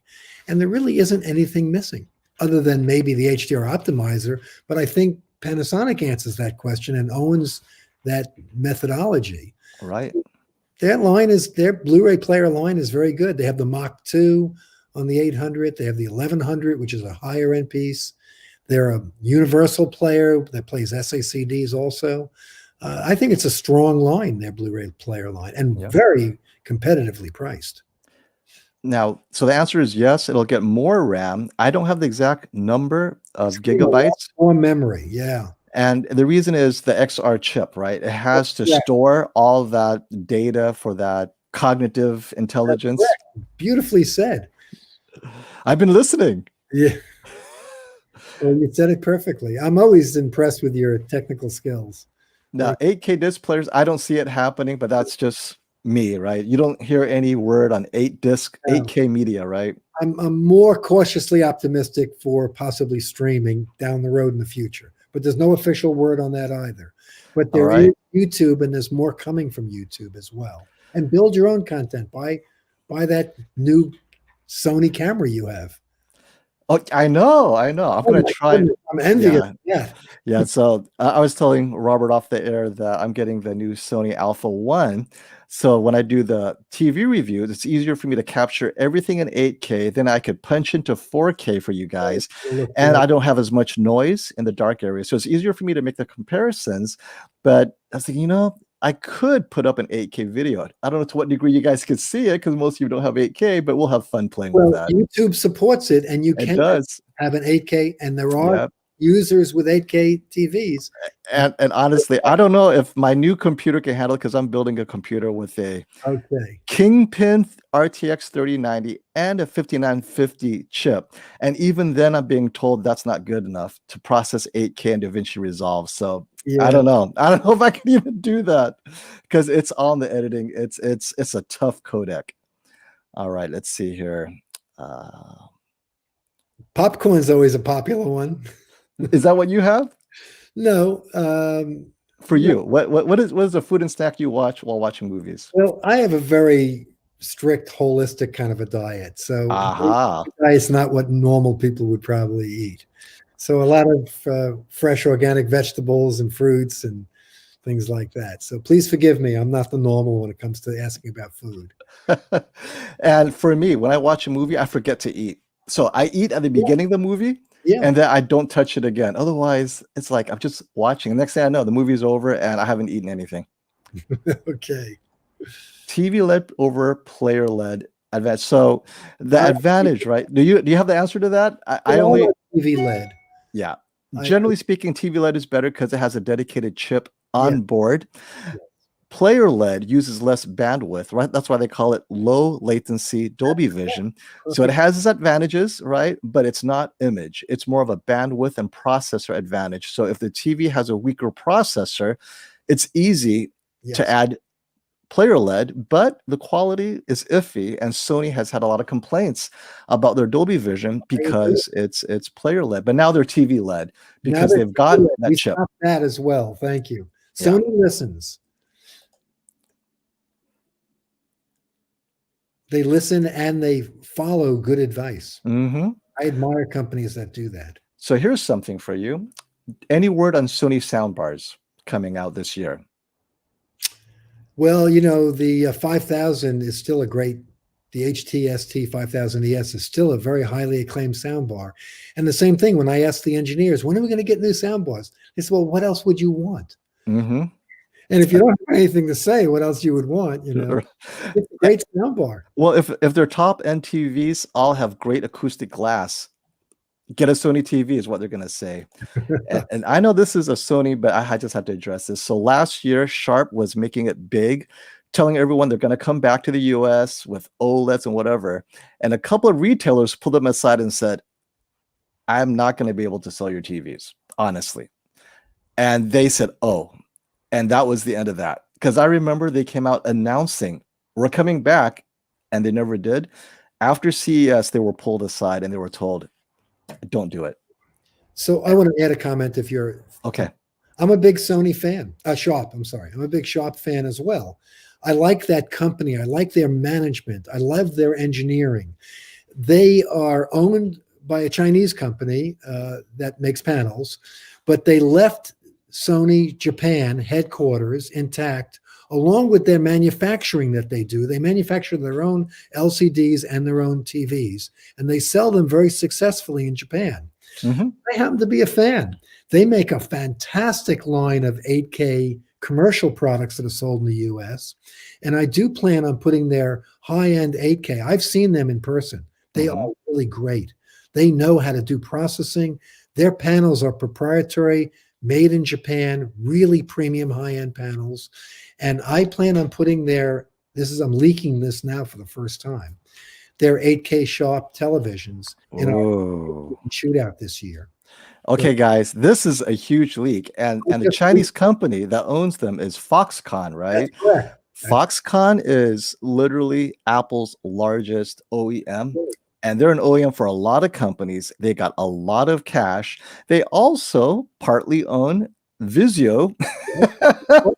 They know how to make TVs, and they're selecting, obviously, very carefully to bring what they need to bring into the US. So I think it's interesting and awesome that they've selected their flagship to test the waters in the US. So it'll be fun. I can't wait to see that shootout. So this shootout is becoming pretty incredible, in my opinion. We're going to have to get you out here somehow. I know. I'm going to get vaccinated soon, so I'm good to go. Very good. Sharp's a good company, and they'll be back. Absolutely. Yeah.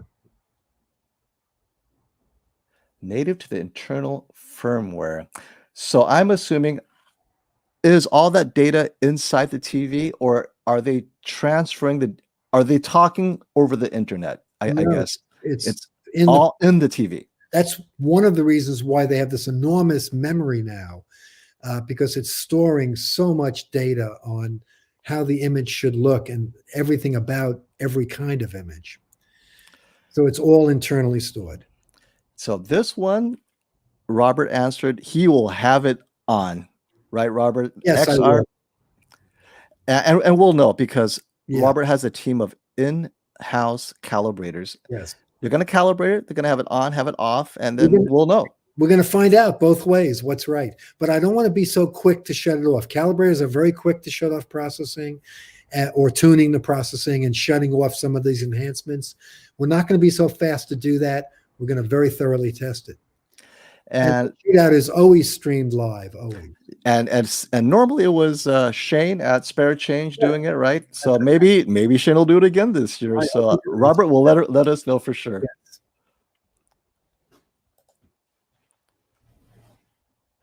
Sony never tells you how many dimming zones, right? We're going to find out, and we'll tell you. And Robert and his team will always count the number of dimming zones, as well as many reviewers. So we'll know shortly. But the understanding is we'll have more dimming zones this year than last year. And I think that's important. And the larger screen sizes get more dimming zones automatically.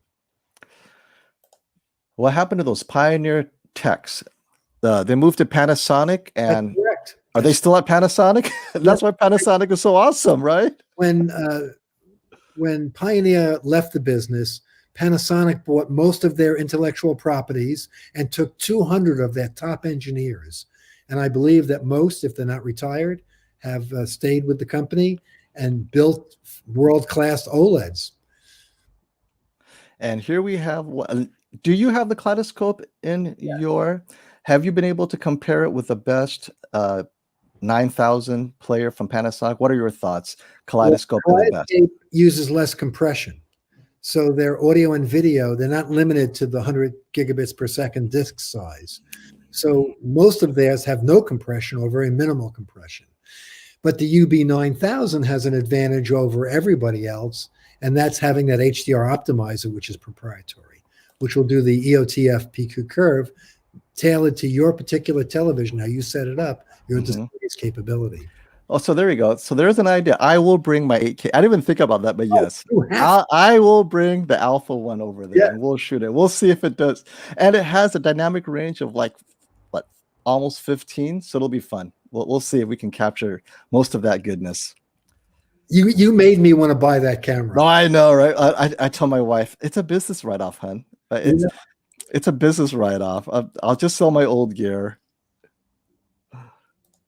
Will there be cheaper eARC Atmos soundbars this year? Yes, it always goes down in price, especially something like a soundbar and Atmos eARC. And it's by all the brands, TLC, Vizio, can't go wrong with any of them. Okay, so you carry a lot of brands. I think this is a good question. Do you think Sony, or comment, do you agree with this? Sony looks like the best brand of 2021, but you're seeing LG, you have the flagship from Samsung, you have all their flagships. Where do you think is looking like the best? One for a different reason. And by the way, the very best is truly Panasonic. But it's a big delta in price. So, everybody has a budget well, most people have a budget. So LG's benefit would be, it was always gaming. I don't know if that's unlikely to be true for 2021, but also their price was better. So you get a moderately better video processing with Sony, and you pay a premium price for that.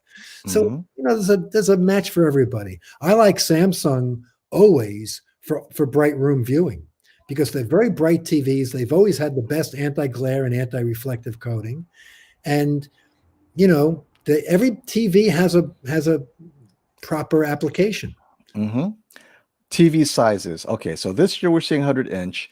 Do you see 120, 140 as possibilities? And then suddenly 8K can be a thing. Yes, and I do see that, and we will see a sharp 120-inch this year, 8K. Not a projector. Not a projector, a television. And you will have it. Yes, we will. Great question. It's like James has been reading your mind. Yeah. But also it's important to know that ultra short throw projectors have taken off. And that's sort of a way to get a very large screen television in a formal room even. We wouldn't even normally have one. All of a sudden, turn it on, your formal room becomes a movie theater. So ultra short throw is a good answer as well.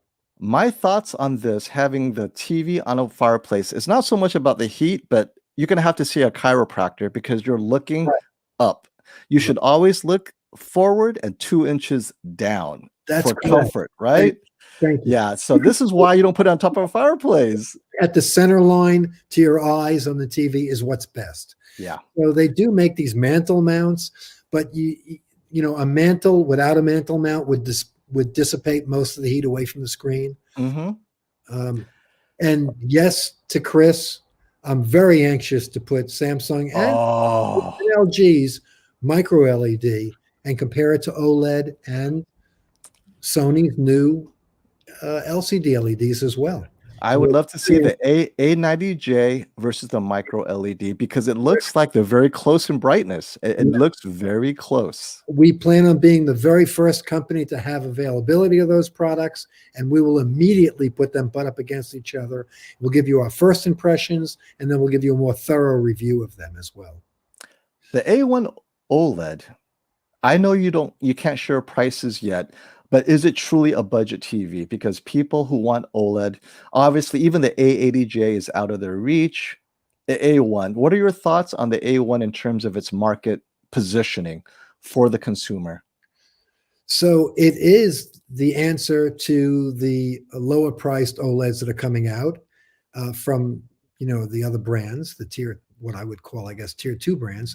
And I would guess it to be, I really don't know the price, at a 65-inch to be under 2,000 and under hopefully around 1,000 for a 55-inch. But I really don't know. Those are just wild guesses. And the processor is a slight degrade as well. So they're bringing the processor down a little bit.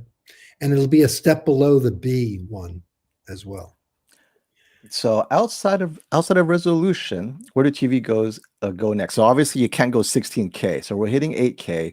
Yeah. We're going to hit 100 inches. Yes. where are you seeing talk of the next big improvement or feature? Well, it is in the video processing that we're seeing now. So we're seeing better up conversion of low resolution cable. We're seeing better motion resolution. We're even seeing better color fidelity and color saturation. So they're really upgrading the processing, video processing. When will you have the C1 specs to share with us? I'm pleasing my LG engineers for that, and I don't have that answer yet, but I hope to have it soon. So a lot of people wanting to buy from Value Electronics. Can you do it if they're in another state? How does that work? It's a little niche of ours that's become very popular is we do the full QC, the proper break-in, and the top professional calibration. We do it in high and low ambient light. We do it in the filmmaker mode, the ISF modes, the gaming mode. We do all the inputs, including USB and IP, so streaming is calibrated. It's a little niche specialty of ours, and we're very good at it. And I think the implication, maybe the person asking doesn't understand. He takes your TV out of the box. He breaks it in for 100 hours, 200 hours, however long it takes to get into steady state. And then he calibrates it. Right. And there you go. Now, let's say they don't want to calibrate. Do you still recommend calibration for Master Series TV? Point. There's much less of a need because Sony takes Master Series badge, that symbol, very seriously. And they do a quick QC and a sort of quick but nice calibration and setting the white point. So there's less of a benefit when you professionally calibrate a Master Series. We see improvement, but it's less. It's a nice moderate upgrade, but it's a much bigger upgrade when we get into all the other TVs. Well, are your kids interested in taking over your business, Robert, or are you alone in this? No, our oldest child, Leanne, has been a business partner with us for 11 plus years, and she is our succession plan. All right. So will Sony move to printed OLED, or is it high-end offerings only? So let me answer about printed OLEDs generally. It is more of a cost production move, meaning if done right, you can get cheaper OLEDs to more people, not necessarily better performing OLEDs, but definitely less expensive. And if it ends up being better performing, that just requires another layer of technology. But right now they're working on printed so that they could save on cost. There's a lot of waste with the way they're doing OLED production now. And inkjet printing saves on that waste. That's my understanding, Robert. What are your thoughts? No, I think that you said it very well. There'll be other OLED technologies as well. There'll be top emission that'll give us some improvements as well. But I like the new improvements this year with the brighter panels and the heat sinking. They're advancing OLED very nicely. This is a bigger year of upgrading OLED than previous years. Should all TVs be calibrated? Who is best to be calibrating them? Also, where's Valve Electronics out of? And I'll let you answer that, Robert, because you've been answering these questions forever. So where we are is wherever you are, as long as you're in the continental 48 states, because we are chipped and authorized to do business nationwide. We're located physically in Scarsdale, New York, Westchester County, New York, about half an hour north of New York City. And, I'm a nitpicker. So to me, yes, all TVs should be calibrated. You get a very nice upgrade in picture quality.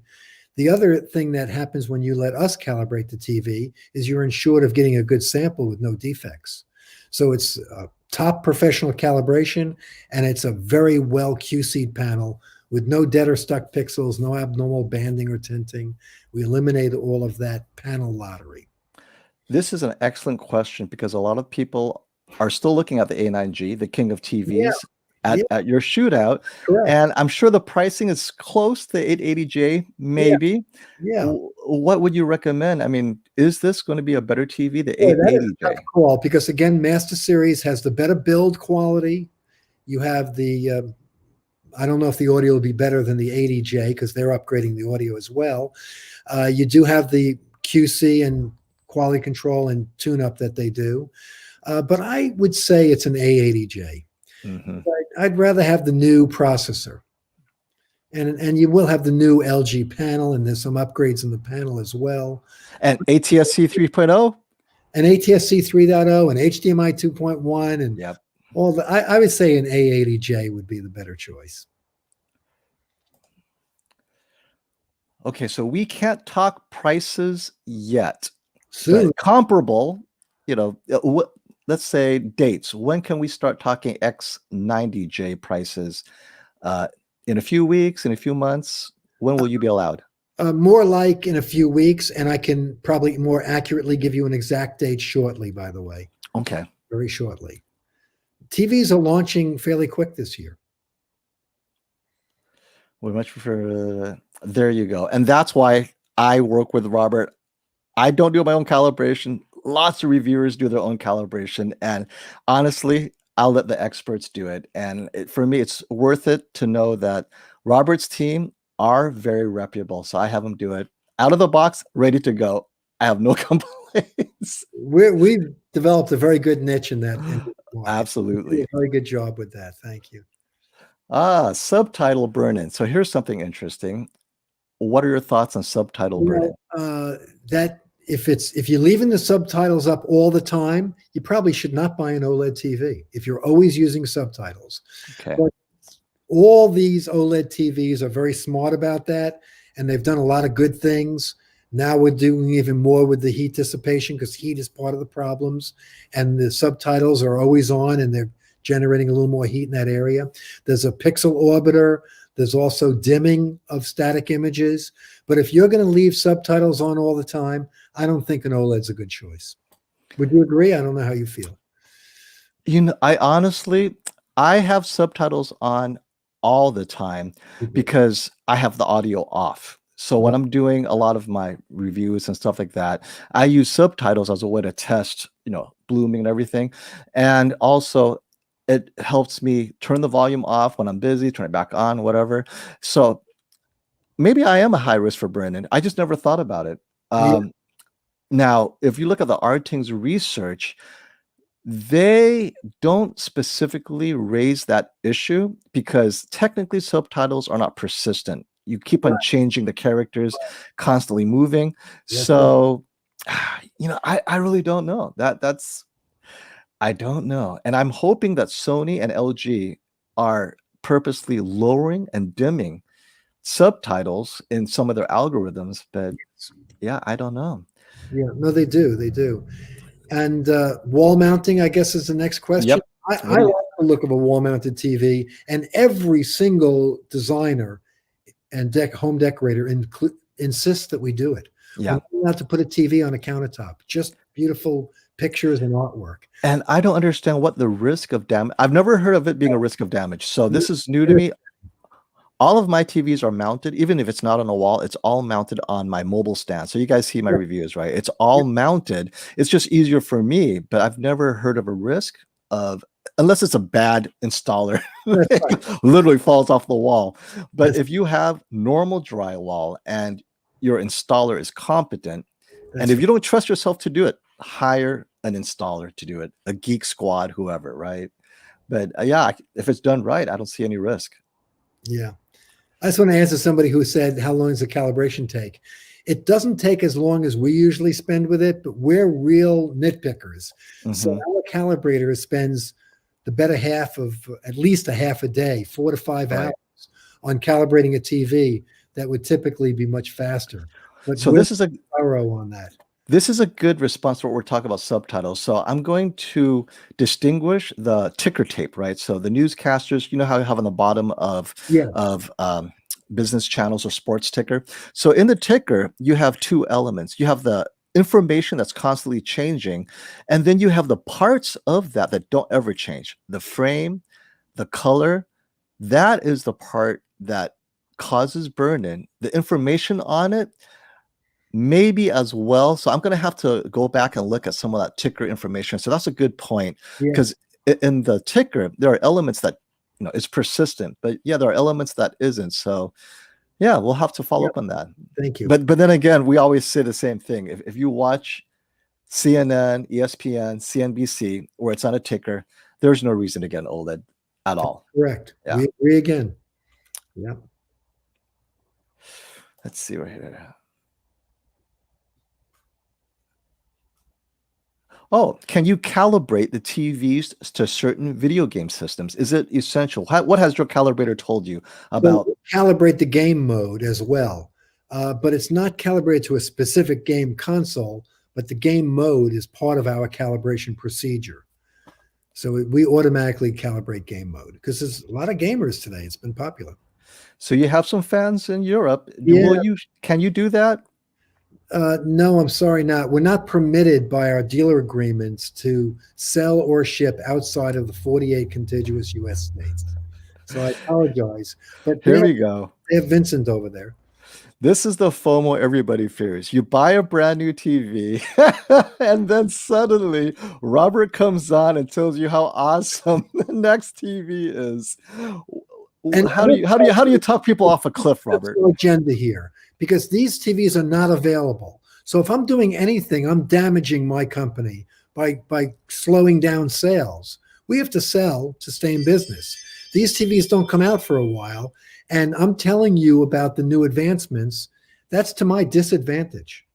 So it's because I'm not a capitalist. I'm a hobbyist, and I enjoy spreading the good word and my hobby to everybody. So there you go. Whatever the truth is what I say. Right. And the important thing for you guys to know is, so this is a great question. I have the A9G. I even have the Q90R. Yeah. And both of those TVs, I'm still enjoying, by the way. Yeah. I'm watching the A9G. The Q90R is in like my upstairs bedroom that the kids are watching, and I have zero reason to replace it. It is amazing still. I watch Netflix and everything. So they're great TVs. And the only reason I have new ones is for you guys, right? Robert and I, we just love comparing new TVs because there's always people buying new TVs. But if you have these TVs, don't upgrade. They are so no reason good. To. If you own an A9G or an A8H, you have no reason to buy a new TV. Absolutely. One of the better years for upgrades. Even if you have a console, unless you are suffering from major tearing and stuttering, try the next gen console on it first before you complain. And then, oh, you know what? I see stuttering. I need VRR. And then, or 4K 120. If you don't even notice that it's not an issue, no problem. Because I gamed on the Hisense H9G. No gaming features at all. And it looked great. I'm thinking, you know, this whole HDMI 2.1 thing, it's a bit overhyped for next gen console. Now, maybe for PC gaming, because they have a higher frame rates, but for next gen console, it was built for the budget TVs. Really, it was designed from the bottom up for the budget TVs to look good on the budget TV. So you guys are okay. Now, with all that said, there are enthusiasts that love this craft as I do and buy a new TV every year or every 2 years. And that's very great as well. And then there's the luxury wealthy buyers that buy luxury items and replace them frequently. I mean, this is a better upgrade year than most. So this one is the LG C10 comparable to A90J? It is more comparable to the A80J. The A90J is a master series. You can't compare the C10 to that. It would be more like the G1 to the A90J. So the C10 and A80J. So let's talk about that. What are your thoughts between the LG C10 and the A80J? Well, I still think that, you're comparing a 2020 TV to a 21 TV. So that's not fair. If you want to do a C1 compared to the 2021, the upcoming LG, to an A80J, they're head-to-head competitors. So I don't know the answer because we haven't seen them yet, but an A80J is an upgrade from a CX, and an A90J is a big upgrade. Well, what about an upgrade from a 900WA? I don't even know what model this is. What year is this TV? Yeah, I don't know what that is either. But if it's that old, I think an upgrade, if you go to an A90J, I think it'll blow your mind. And also when you upgrade, please try to consider a lot next size up in screen size. That's one of the most important elements of enjoying an immersive TV. Let's see. 43-inch. I hope so. Likely 100 though, yeah. There is a 43-inch, but no. Have you seen that? I like the Nano 99, and I'm impressed with its black level. It's an IPS panel with very good blacks. So I do like the Nano 99. And I haven't seen it personally, so that's why the 99, I don't know. That Nano 90, the 4K is different, but the Nano 99 is a better built TV. Nice TV. And it has their flagship processor, the A9. Now, more comparable, were you able to compare that to the Q900 TS from Samsung? How about that? I didn't put them side by side, so I've only looked at them separately. I like the Q900. My one very respectful comment is it seems to crush blacks a little bit. Okay. It's a tough call. I like Samsung's Q900. That's a nice 8K TV. You wouldn't happen to carry PlayStation 5 in your store, would you? No, I'm sorry, not. I wish we did. Had to ask. No gaming consoles. I'm sorry. All right. We did, though. All right. We'll answer how about 2 more questions and then we'll wrap up. I don't want you to collapse. We've been running pretty long, and you've been so awesome, Robert, for doing this. I love doing this. Thank you. Because this is just, because I know the viewers have been waiting all week to ask you these questions, so it's wonderful you're here for them. All right, let's see. Here we go. Let's see. So the A90 is an OLED, of course. It's a Master Series OLED. I would say I am excited about all of them because all of them have such a big upgrade this year. The new processor that trickles all the way down the line, that's a really high-end upgrade for this year, real premium upgrade. I do like the adding of the extra peak lumens. I'm in love with the 8K model. So the Z9J? Z9J, I'm in love. I can't wait to get my hands on it. I saw some sneak previews of things when I was taken out to Sony's headquarters for a meeting. The 8K is gorgeous. It really, really is. And it has an extra up converting processor that knows what it's doing. Now, for the in general LCD, the biggest excitement for all of us is the number of dimming zones across the board from everyone has gone up. Yeah. So last year, it looked like no one improved their dimming zones at all. Everyone stayed the same. Yeah. This year, we're seeing people doubling their dimming zones. Samsung, word is out, it's at 800 dimming zones. I mean, this alone is going to change how LCD and OLEDs compete. So this shootout is going to be closer. We don't know how close, right? Yeah. But closer than we expect. Okay, we're going to have one more question. We've said it a few times, but this is a big, every year we get nice incremental improvements. This is a bigger upgrade this year. Yes, I couldn't agree more. Okay, last question. Are Sony OLED burn-in protection measures as good as LG's? They exactly the same. I don't know if they implement them exactly the same, but they use the same language and the same words. And I don't know why it is. It may be because Sony doesn't sell as many, but there seem to be less reports of burn-in on Sony. I don't know if it's better or there's just less users out there, which there is less. And with that, we're going to wrap up. Thank you, Larry. And thank you for all you being on here. Robert really does take his time to, I mean, this is his family time. Thank you, Robert, for making us a part of your family on the weekend. We love you guys, and we'll definitely have that store tour. I'm going to convince Whisper Status Brian to go in there. Now, if you guys like what you see, don't forget to subscribe, right? And I will link Value Electronics website below after this video is over, so that if you're interested in buying from Robert, and just to shoot the wind, because Robert will just talk to you about what your needs are and so forth. He's not trying to sell you anything, and that's why I enjoy working with Robert. And again, this video, I asked Robert to come on. It's not sponsored, because a lot of people ask, hey, you know, is Value Electronics sponsored? He goes, no, he just loves talking TVs, and this is why. So if you guys are curious about what Robert does with his TVs or what models he has, give him a call. And until next time, guys, stop the FOMO. Thank you so much, Robert. Thank you so much.